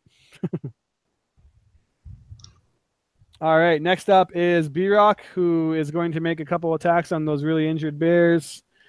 And let me just do that. I have a couple turns next. Latrix, you can do your turn, and I'll explain everything that happens since I have to do like 3 NPCs in a row. All right. So, how far is that church away from where she is now? For you, definitely a full move and dash away. All right. Well, she goes up and she casts fly on herself. Okay, so that's just one move then, because fly is 60 feet. So, yeah, and then I just no. All right, my intention is to do this. I want to get over close enough to that church. Mm-hmm. I want to get within 60 feet of the church, and then I want to cast Shatter onto that stone itself. Okay. To see if I can break that stone apart. Or at least all right. off of the, you know what I mean, off the top of the church. Yep. So let's say since a stone can't really make a con save, Right. but it is something more than just a stone, obviously, I'm going to throw an Arcana check to you to see how effective it is. Okay. And this is definitely not going to be something that's easily done. Well, it was for her. Because I rolled a natural 19, and that's plus 221. 21. All right. Even with a 21, you do not even put a dent into this stone. What about the structure that was around holding the stone? However, the structure that was holding the stone easily gives way from that tremendous attack. And what essentially happens is the stone falls through the building and is now like plummeted somewhere inside the church that no one can really see where it is. Okay. Anything else? No, she's gonna move closer to where the church is. Okay. So yeah, you can make it to the church with your 60 feet of fly. Yeah. Well, yeah. I chose not to do that because right. Yeah, because then you wouldn't be able to cast the shadow. That's right. Yeah. So the she moves as close as she can. Hopefully, be able to get inside the church next turn. Mm-hmm. Because it's not going to matter to a damn stone giant, but her next plan is that she hopes to be able to collapse the church on top of each other, and encasing that stone inside the church. All right. Cool. As per what happened while I was rolling NPCs, B-Rock easily finished off the 2 bears. The barbarians from the west are now engaged with the civilians, and for some reason, apparently the untrained civilians are faring better than the guards. I don't really know what's going on, but that's happening. Maybe the death of Magus and her delicious apples have just like stirred the village into an uproar, and they're able to fight back now. That's right. That puts Allurion up next. Okay, so are the 2 giants like together with each other right now? Essentially, Okay. they basically met in the town center, and they're going after the obviously the church. But all right, and then big question here: are they considered humanoid? they are not. Damn. All right, well that ruins that plan.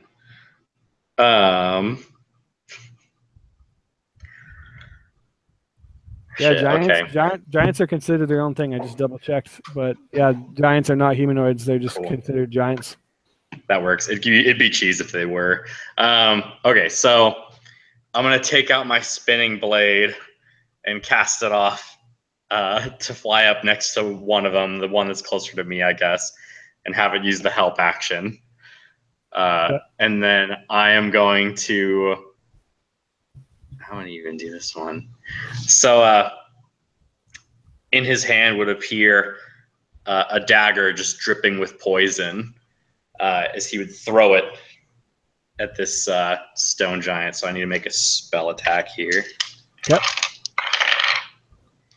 Oh, shit. Does a 16 hit? 16 does actually not hit. 17 is their armor, as their stone skin is just so hard to penetrate with even That's so rough. All right. Yeah, and that's my move. Then I just like run to follow them. All right. Now, the one that has your attention, Allison, is finally going to stop its march, and it barks out an order to the other giant, which only one person speaks giant, right? So only Allurion understands that the order is don't worry about the humans, get the stone. I'll deal with this one. And then he turns around and looks at you, to which he's going to try to grapple you. Oh, great. He rolled surprisingly, that's a pretty bad roll. Only a 16. Well, I rolled worse. Wait. Why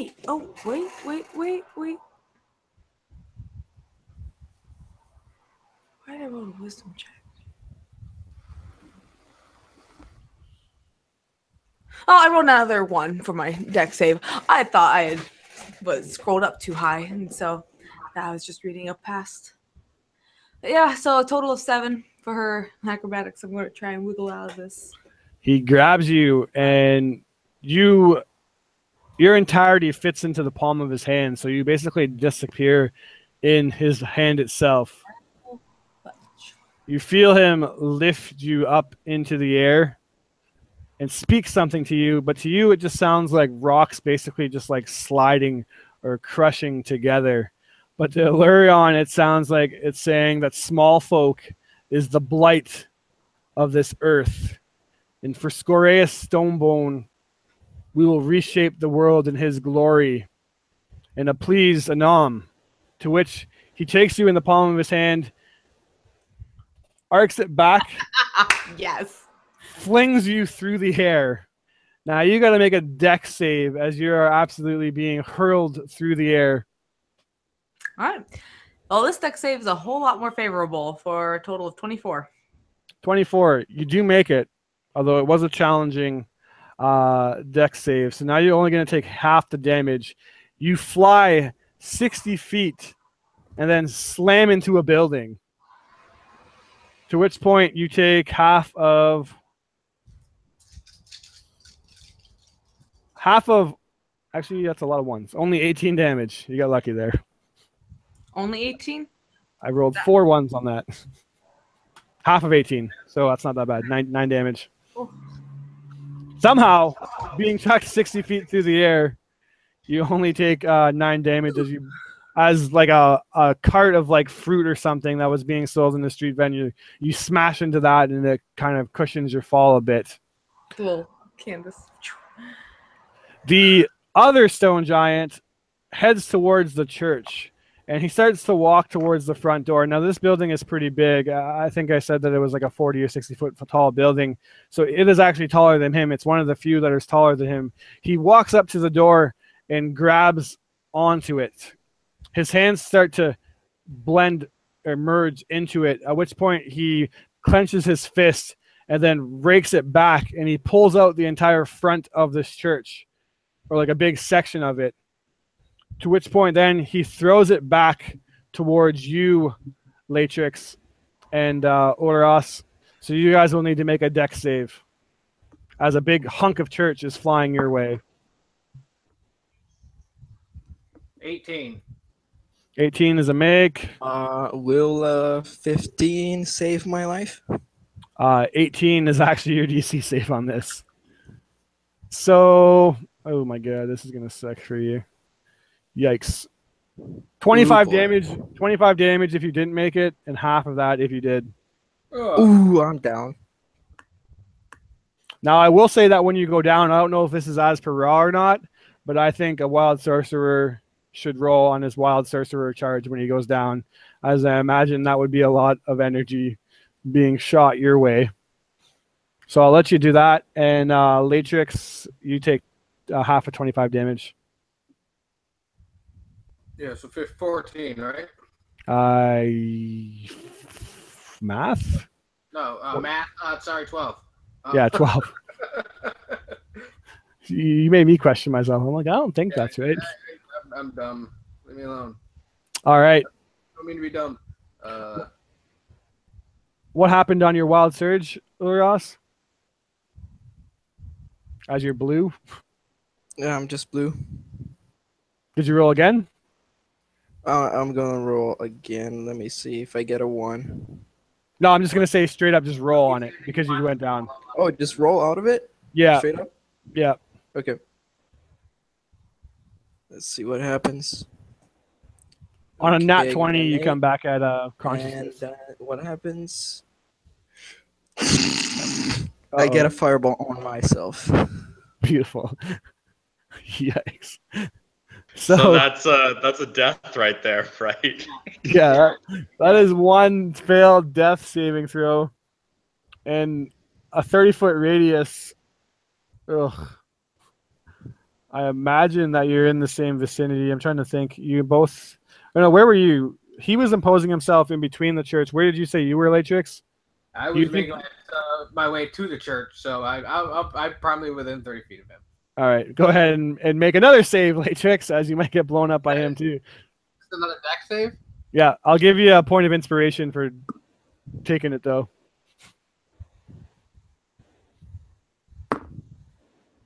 Oh, that's much better. That's 19. So half of whatever damage you roll, Uros, let him know what. It was a 4. I mean a 2. So I'm glad you gave me the inspiration on that. How much is a fireball? The damage? 8d6. Yeah, 86. Yeah, it's a lot. Let's see. Ooh, okay. And Allison, you're up next after this. Actually, Yeah. I'm down, so that doesn't count. God damn it. We still gotta roll the Uh, 86. Good I take. Yep, I gotta. That's 8d6, right? Yeah. Let me see. Okay, total, it's 31 damage. So 15. Thanks. Are you still up? Yeah. Nice. So Uros gets absolutely smashed by. Actually, I'll let you describe it. What does it look like as you get taken unconscious, and then a surge of your chaos magic happens? So you explain it to me, Uros. So you just see Oros kind of, he lands between the giants and the people. He kind of starts a speech and he says, "Yes, we're going to save you and this town is not going to die." And then you see this huge rock hit him. He just falls prone to the ground and you can see his body twitching a bit, and this big explosion of fire erupts from him. And as you promised the villagers that you're going to save him, a lot of them get burned in your 30-foot radius as you just implode. Allison is now up as you just got chucked 60 feet away from this giant into a fruit rack. Well, she is going to pick herself up, and she just has this dark kind of look in her eyes. She just stares down at China as she kind of reorients herself, and she's probably stupid, but she's going to work her way back over there to just do what she can do best and work her sword. Let's see All right. if she can strike true at least once. Oh, that's a nat 20, so that's nice. Wait, no, that's where's my roll? Where's my attack? Okay, so her first swing is a nat 20 for 27, and then her second one is just a 10. So I'll say that you're able to attack like a straggling barbarian or bear, but unless you have a way of traveling 60 feet back towards the stone giant. All right, okay, that's right, 60 feet, my goodness. Yeah, she'll take it out on a barbarian. All right. And their forces have been pretty weakened at this point. There's not a whole lot left, but obviously so go ahead and attack them and see if you can finish off. Yeah, so for the double on the crit, it'd be a total of 13 for the one attack.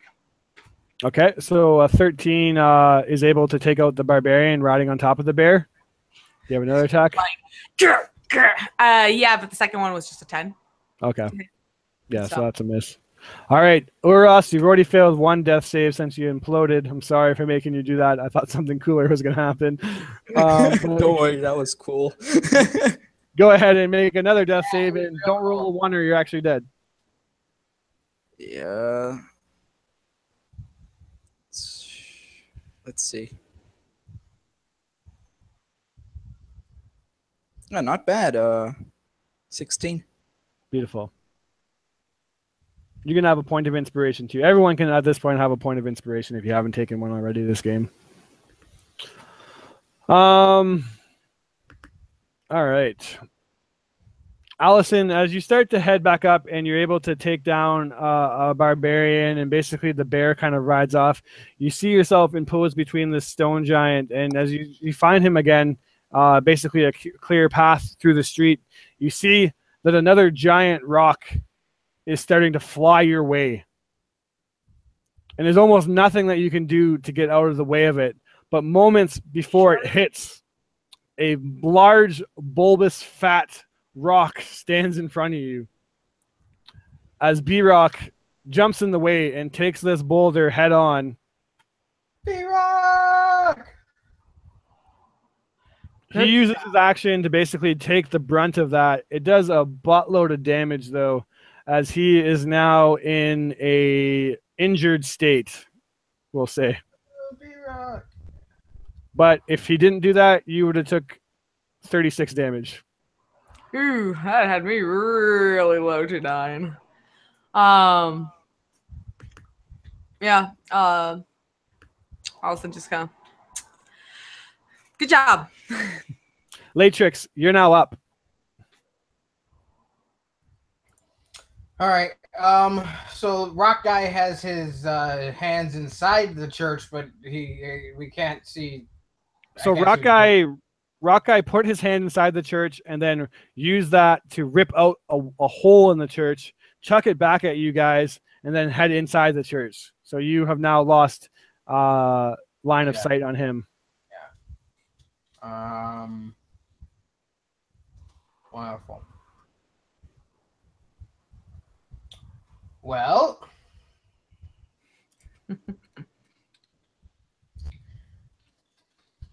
I'm going to cast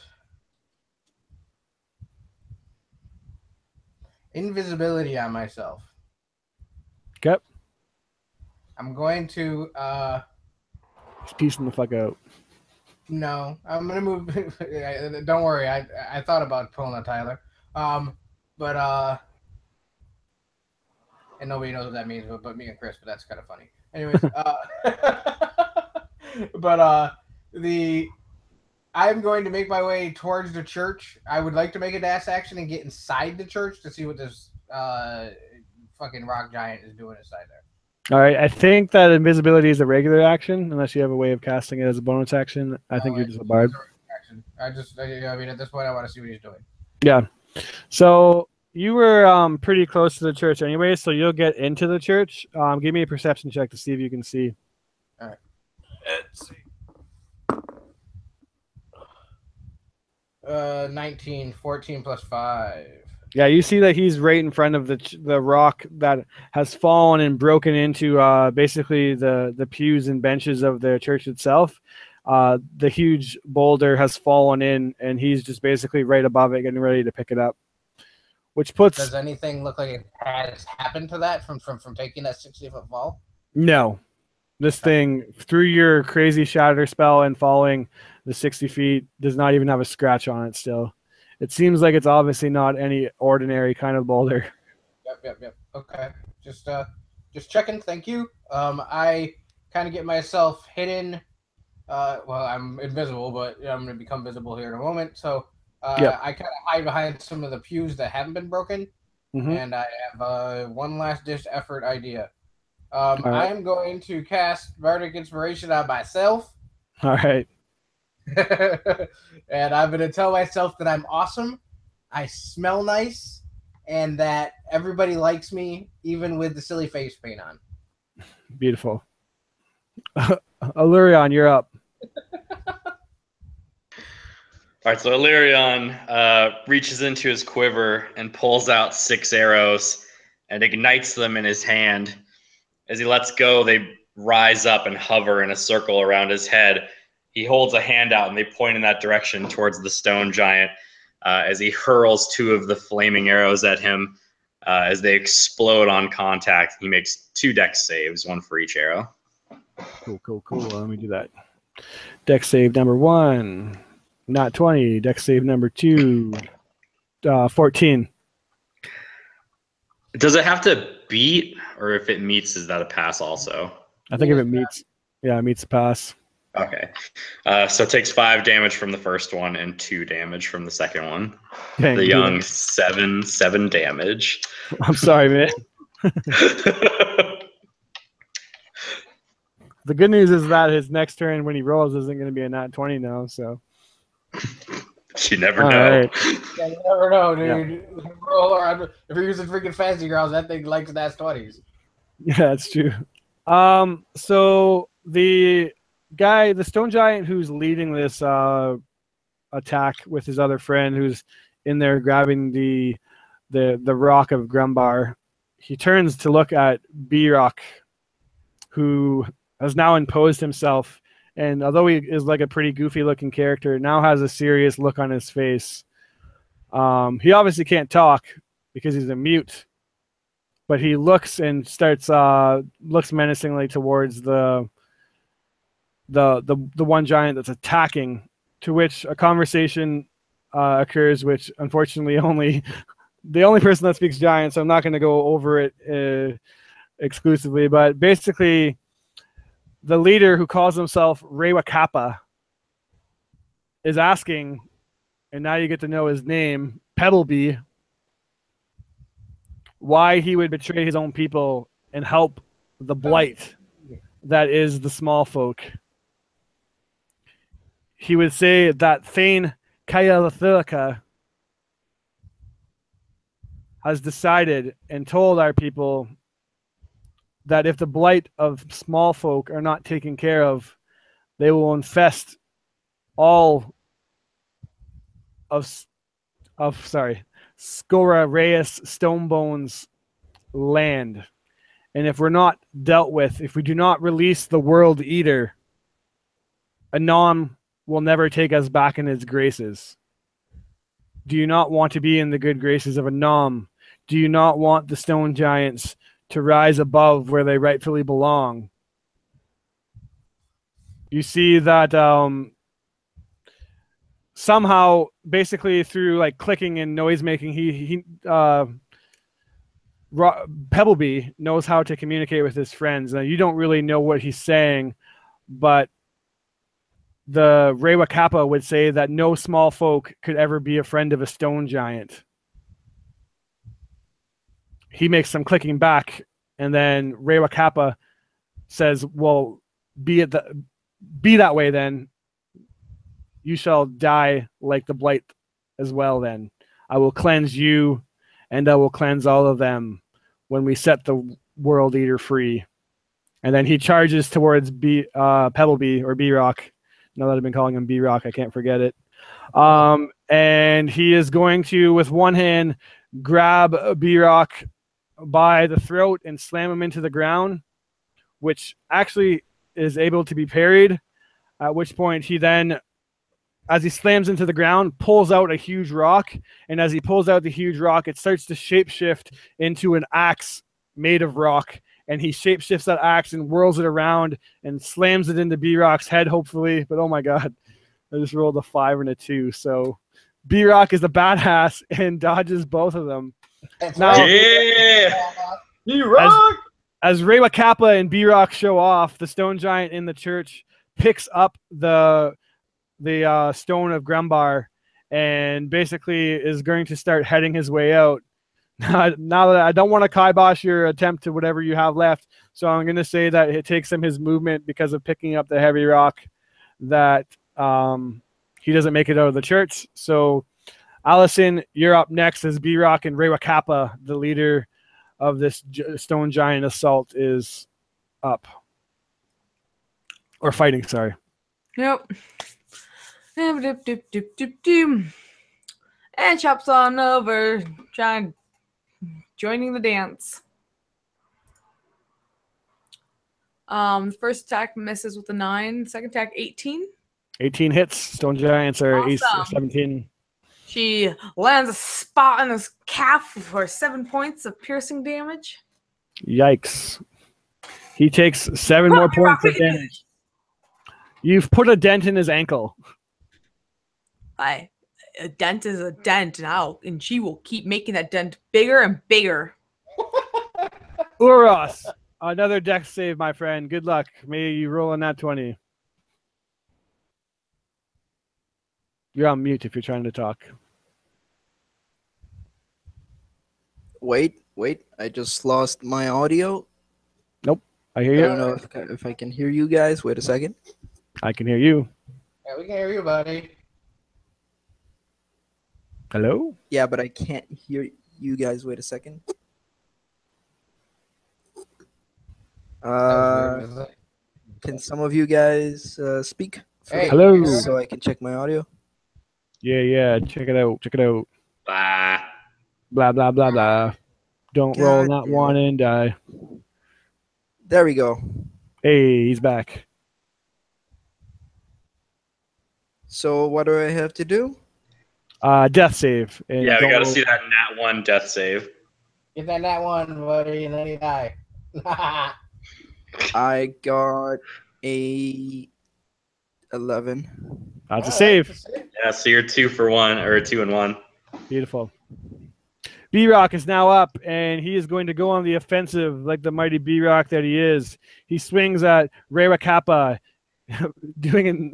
rolling for an unnatural 20, and then he swings again with his fist, this time rolling a 26, so hitting both times.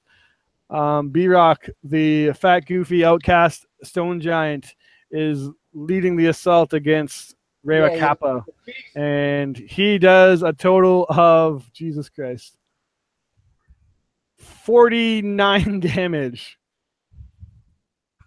That puts Latrix up next. All right, so Latrix is going to. I just need to look at invisibility. Let's see. Does it? It goes away if you do something. Yeah. Does it go away? Okay, I don't care if it does. I am going to do something stupid and kind of crazy, but I am going to cast Shatter on the ground that's underneath the rock giant to see if I can make it fall. Okay. So again, that's another inanimate object. Yep. Shatter his ankle, shatter his ankle, shatter his ankle. And is it only a single target? Or is that what it is? A single target, or is it like a radius? It's an area. Yeah. So he'll have to make the save and take this. Sphere on the point that I make. He rolled a 12 at the lowest, so I'm pretty sure that fails. Yep. 3d8. This is not going to be enough, but hopefully I can make him fall out. Ooh, that's a lot of 8s.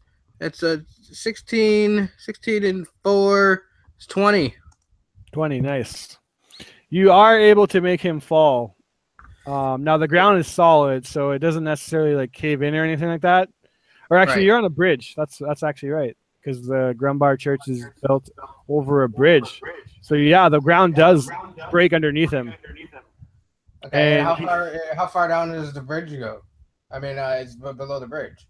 The bridge is about a 20-foot plummet, but the water itself is deep, so the stone giant disappears into the lake.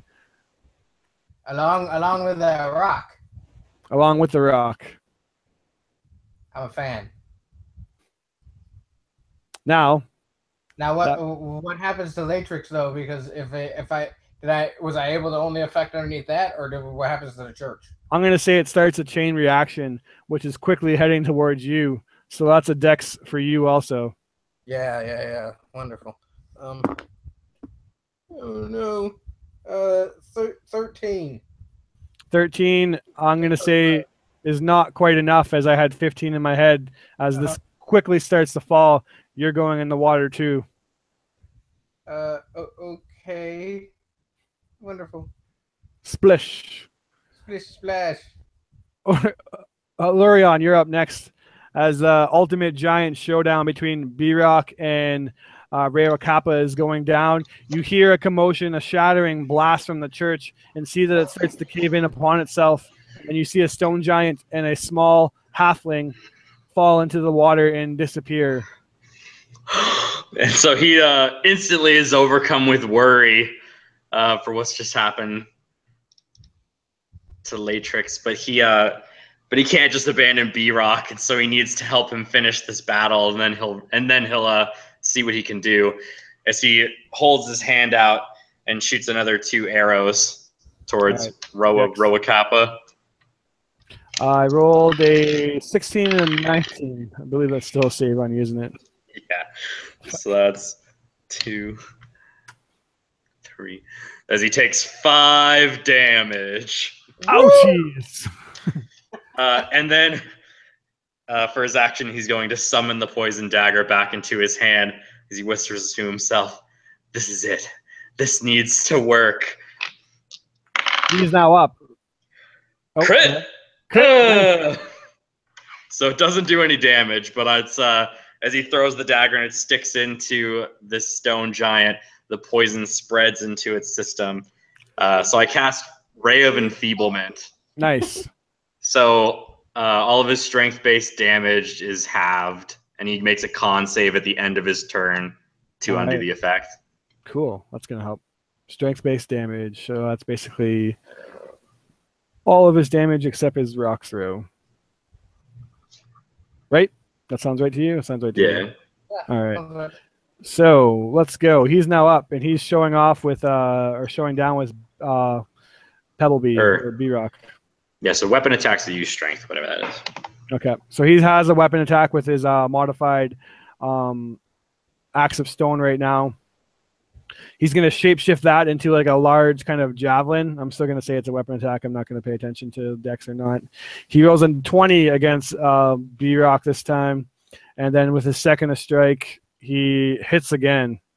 So half of this damage now, I believe. Yep. Which is going to, I'm just going to add it all together and then half it. Then half of that is 14 damage as B-Rock already being hit by the bears, and the rock beforehand is now on the fringe of death. He has 1 HP left. He's so good. What it looks like is the javelin goes through B-Rock and just plummets in through his gut. And as it does so, it breaks through, and then the stone giant uses his hand and slams B-Rock down to the ground, and then slams him to the ground again. And you hear him say that this is what happens when you take the side of the infestation. You are snuffed out and destroyed like the virus that you are. And stone giant number 2, who's taking a swim, is going to reach up and try to grab you, Latrix, with its free hand. This is going to be a grapple contest. You got to beat a 23. Good luck. Actually, I can use acro, right? Yes. Yeah, well, because of my expertise, I have a +8 in it. So let's see. That is 11 + 8. You are grappled. Which means I'm still grappled. All right. Now he's going to try to punch you into the ground as you guys start to float to the bottom of this river. He rolls a... Does that mean that he dropped the rock? Nope, he has it in one hand. Oh, okay. It's not as heavy. He can one-hand it now that he's kind of in water, but it's basically pulling him to the bottom. What's your AC again? Is it higher than a 15? It is a 14. So he's hitting you? Yay. All right. Good luck, sir. Wait, so he's grappling me and hitting me with the same hand? How is that even possible? Basically, he grabs you, and then he's just like slamming you into the ground with the force. Like you fit into his palm of the hand. He could realistically squish you. Yeah, he could just crush his hand around you. Yeah, that's what I imagine. But 21. Wait. We're gonna stop that. I'm gonna roll my D8 of Bardic Inspiration to see if I can make that. Oh, nice. Which gave me 6 on top. So that means you make it. So I passed. Yep. So you're still grappled, but he doesn't hit you. Next up is Allison, as B-Rock is almost murdered and Latrix is having to swim with the giant. Yeah, wonderful. To each their own, I suppose. Anyway, she's gonna try and help B-Rock and let's stab this guy again. Just dancing around. Oh, 24 to hit and 11 will not hit. So max damage of 10 points piercing. She's making that dent bigger. The dent is bigger, but the stone giant, although he's now past bloodied by a decent amount, is still not in a critical state. Uros, roll a nat 20, bud, and get back up in the fight. Come on, buddy. Take it. Inspiration. Use it. You're on mute if you're trying to roll. Sorry, guys. Was on mute. No worries, man. I got a 17. 17 is a success, so that's 3 successes. You are unconscious, but if someone can stabilize you or get some kind of healing onto you, you'll be back up.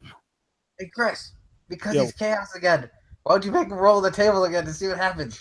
I want him to blow himself up. Come on. I can do it. Roll see. it. Roll it.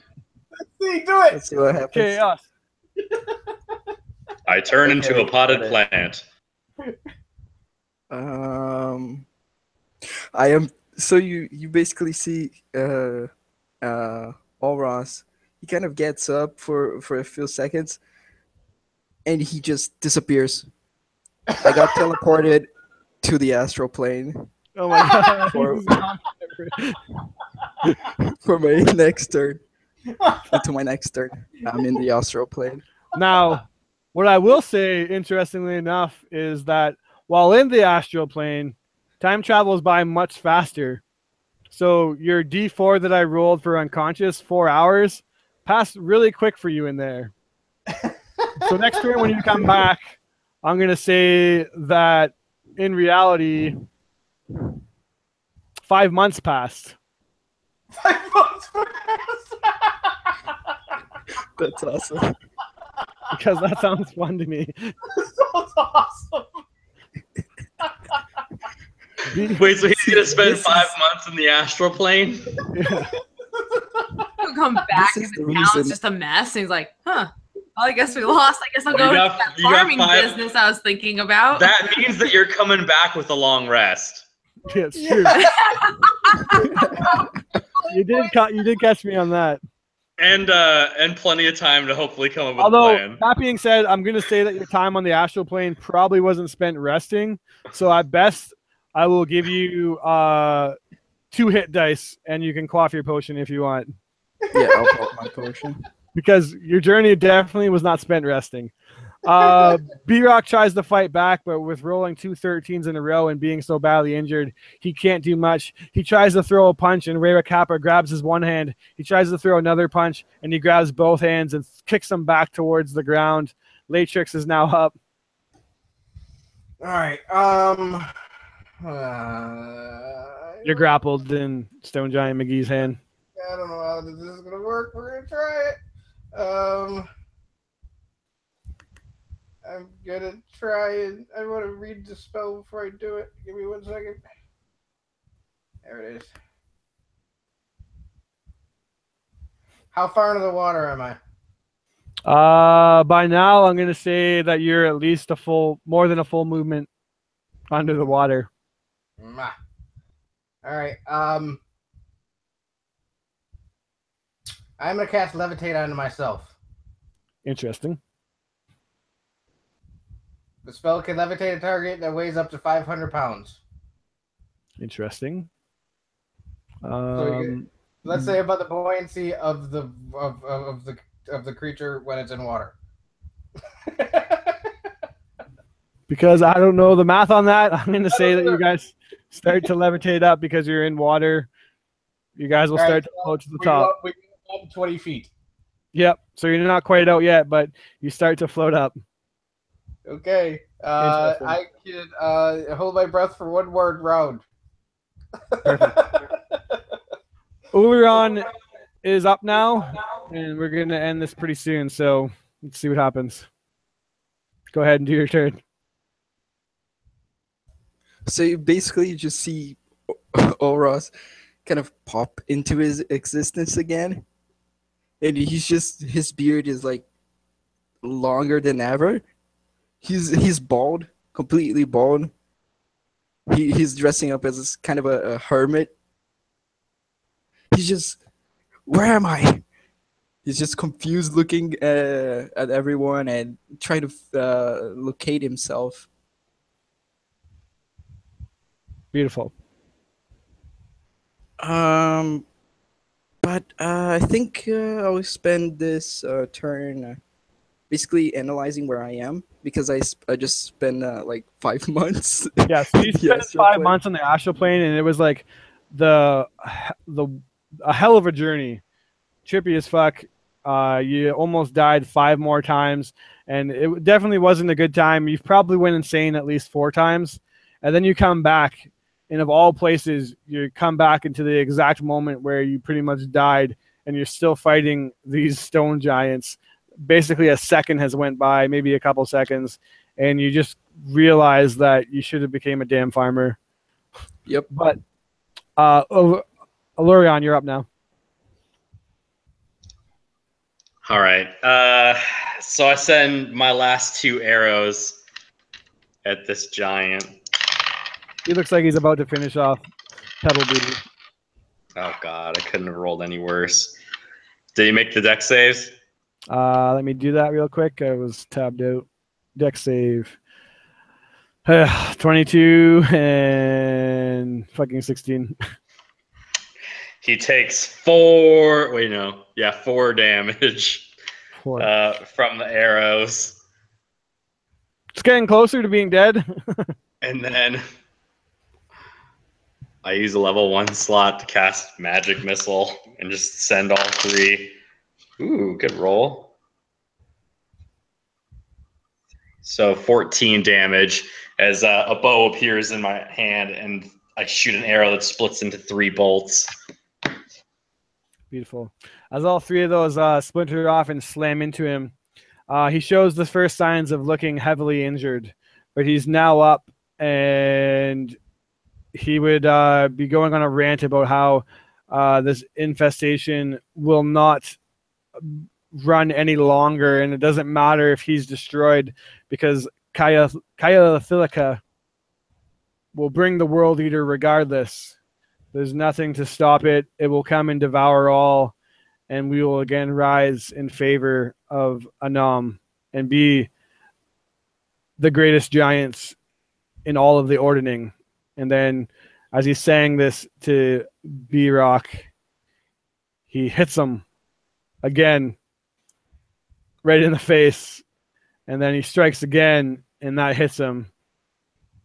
And B-Rock is slammed to the ground as he's just reaching, trying to cling to life. He's being choked out, and you see that the boulders are starting to crush around his neck. The last thing that he does is he grabs a rope, and he throws it, and it lassos itself around you, Allison. And then as he looks at you and smiles, his neck is crushed, and his head pops right off. And the smile slowly falls away as B-Rock's eyes just lock onto you and lose its life. Next is the stone giant in the water that is levitating. It is going to let go of you, and it sinks down and quickly starts to fall into the bottom of the river. Wait, that's not... Yeah, that's right. And then, Allison, you're up next. You're on mute again. My mouse was having fun. Like, I'd get up close to unmute it and then it'd disappear. And it's like, where'd it go? Where'd it go? Anyways. Yeah. Cool. Allison holds up a moment. Drops it and resumes her. I'm going to kill this giant. Hopefully. But, yeah, I guess as she approaches, she's not getting any purchase with the sword this time as she kind of realizes she has like this blur of tears just distorting her vision, just like, why am I upset by this? And why can't I hit this creature? And that's her turn. All right. That puts you up, Olros. As you're studying and trying to figure out what the hell's going on, there's a moment of clarity. Like, you're basically kind of like Jumanji. You come out and you have no clue what's going on. You have this huge beard. You can't remember really anything. But then you see B-Rock. And then you see your friends. And then you see B-Rock be killed. And that brings you back to this moment. What do you do? With all his might, he's gonna let out a scream and aim a lightning bolt right at the other giant. Thanks, son. Good luck. So it's a dexterity save.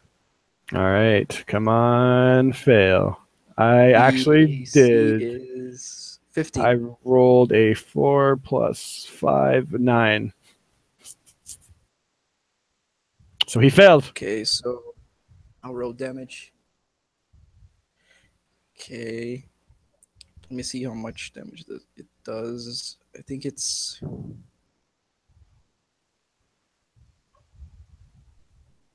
Yep. It's 8d6, just like the fireball. Dang, son. That I almost killed Corey with. You did. Thank you. So let's roll up that damage. And that's 28 damage. Oh my god. Go ahead and describe what it looks like as you take him down. Wait, did I kill him? 2 more than the HP that he had left. You did 128 damage, putting him out of his 126. He's falls. So go ahead and describe what it looks like as you take down Rhea Capua. I imagine I'm still blue. I forgot about that detail, but I'm still blue. You're perma blue now So that you went to the astral plane. You're permanently Yeah, blue. but you see this robed, blue, bald, and bearded creature just come out of a portal. He kind of looks at the giant. He looks at B-Rock and points one of his fingers upwards at the sky, and this giant lightning falls at the tip of his finger, and he points it at the Rhea Kappa. I think that's the name of the giant. And you see him get electrified and just explode into a million pieces of rock. He does. The city is kind of deafened by this. And as you look around, the militia and guards that are left are fighting against the barbarians, and they have managed to defeat most of the forces. The barbarians are taken off, and with the barbarians being destroyed, most of the bears don't fight on until death. They run. The city is an absolute disarray as buildings are on fire. Buildings have been smashed. Boulders have rained through. Rubble from the stone giants that have been destroyed, including your friend B-Rock, lay in the city. You see a lone apple cart having several of the apples fallen out and smushed onto the street. But Loudwater has been defended. Latrix, as you come floating to above the water, looking around, waiting for this stone giant to come and attack again, it doesn't. It's sunk into the abyss, the deep water of Loudwater's river. It doesn't come back for you. It just goes. That's not good. As the night carries on, a few prisoners are taken, one of which is a barbarian who identifies as Hydia, the leader of the Blue Bear tribe. As she's taken prisoner, she says that even though they have lost many, today is still a win for the Thane of the Stone Giants. That Thane's name is Kayalithica. And soon, all of the world will know that name. For soon, the devourer of worlds, the destroyer of all, will be set free on Faerun. And all civilization will be ruined. And all will be started over or renewed. Like, just picture Allison in the middle of like that speech, just like, oh, shut up. Yeah. Just shut it. We ain't got time for that. All right. Latrix would like to go back over to the river and see if she sees. She's gonna swim down some to see if she sees the stone giant in there. Sees what? Sorry, the stone? Yeah, the stone giant in the river still. No, he gone. Even if you were to like look around, like I imagine a couple of days go past and he's gone. Essentially, what he did is he floated to the bottom and then melded with stone into the earth, and then just basically took off. He had what he wanted. Yeah, I figured that was gonna be the answer. Whatever. So, on this day, Loudwater still stands. A stone giant was taken down, and 100 barbarians of the Blue Bear tribe, a fierce warrior tribe of the Uthgard barbarians, were defeated. But still a promise of a cleansing of all of Faerun has been made, as the stone giants have made their first big move in a campaign to regain favor in the All-Father Anam, the god of giants, eyes, and attain that spot in the ordering as the top giants. That is where I'll end it. I went way longer than I intended to, guys. I'm sorry, but I will throw it to each and every player for a chance to say something. Obviously, for my players in the actual campaign, this shit happened in the world, so that means stuff that your players won't get to know for a while. But let's throw it to Corey Allurion first, and we'll just, everyone can say whatever they want to say, if anything, and we'll end it. Yeah, so as the night turns into morning, Allurion's got his hand on B-Rock as he takes some of the rope and kind of snaps it off and ties it around his wrist to remember him by. Beautiful. Friendship bracelet. Make a cool friendship bracelet. As the day is saved, yet also ruined, and he feels so disappointed. Yeah, and so yeah, thanks for the session. It was super dope. Cool, man. It definitely was not what I expected. Definitely for sure the first half. But yeah, I don't really have much more to say than that. Cool. As you tie your friendship bracelet on and you walk through the streets, you notice that your foot kicks something, and you see on your below one whole green shining apple that is a Southwood delicious apple. And you pick it up, and even though you're sad, you take a bite, and that's still the most delicious apple you've ever tasted. We'll throw it to next Latrix to do her kind of monologue outro and say whatever happens to Latrix in this world. Go ahead and say anything else you want. All right, so Latrix would certainly get herself together. You know, she went and saw if the giant was still there. It's not. She would report that to her boss, to let it know that there's probably a great Blight coming at some point. I'm sorry that we weren't able to finish this off, successfully, but I really kind of think that we killed one of those giants. That guy owes us money. It's true. Although, unfortunately, you exploded him, so you don't really have a giant head. Just kidding, though. You guys would definitely get your 200 gold in payment. Yeah, and we know about the 200 gold deal, so we want the 200 gold, not the 100 gold. Yeah, a couple days later, we're in the pub, and you come to a scene where Latrix is standing on the bar. She's had a couple of drinks. She's slurring words a little bit, but she's telling the story to Garrick and his buddies of what her party really did, and that is truth.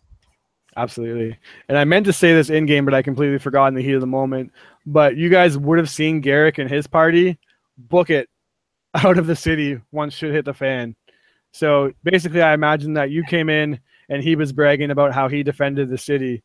But then as you come in and tell the true story, him and his party have no choice but to hang their heads in shame and promptly leave the establishment. Next, we will get Uros to talk about his psychedelic adventure, a little monologue of what happened, and a little outro for you, bud. So go ahead, Gil. After experiencing so many things in so few seconds, Elros looks to a nearby mountain, sets his way, and after a long time builds himself a farm.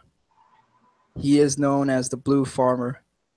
And Beautiful. just for the sake of it, I'll roll one last time. Oh, damn. Do it. Surge table. Tell me he goes back to the astral plane. I wish. Let's see what happens. Or he turns into a potted plant. That'd be a happy ending. A unicorn appeared next to me. out of nowhere. I imagine that he's just Like like he rides it. reaching old age. He has a successful farm. He's living out in this mountain peak over the city.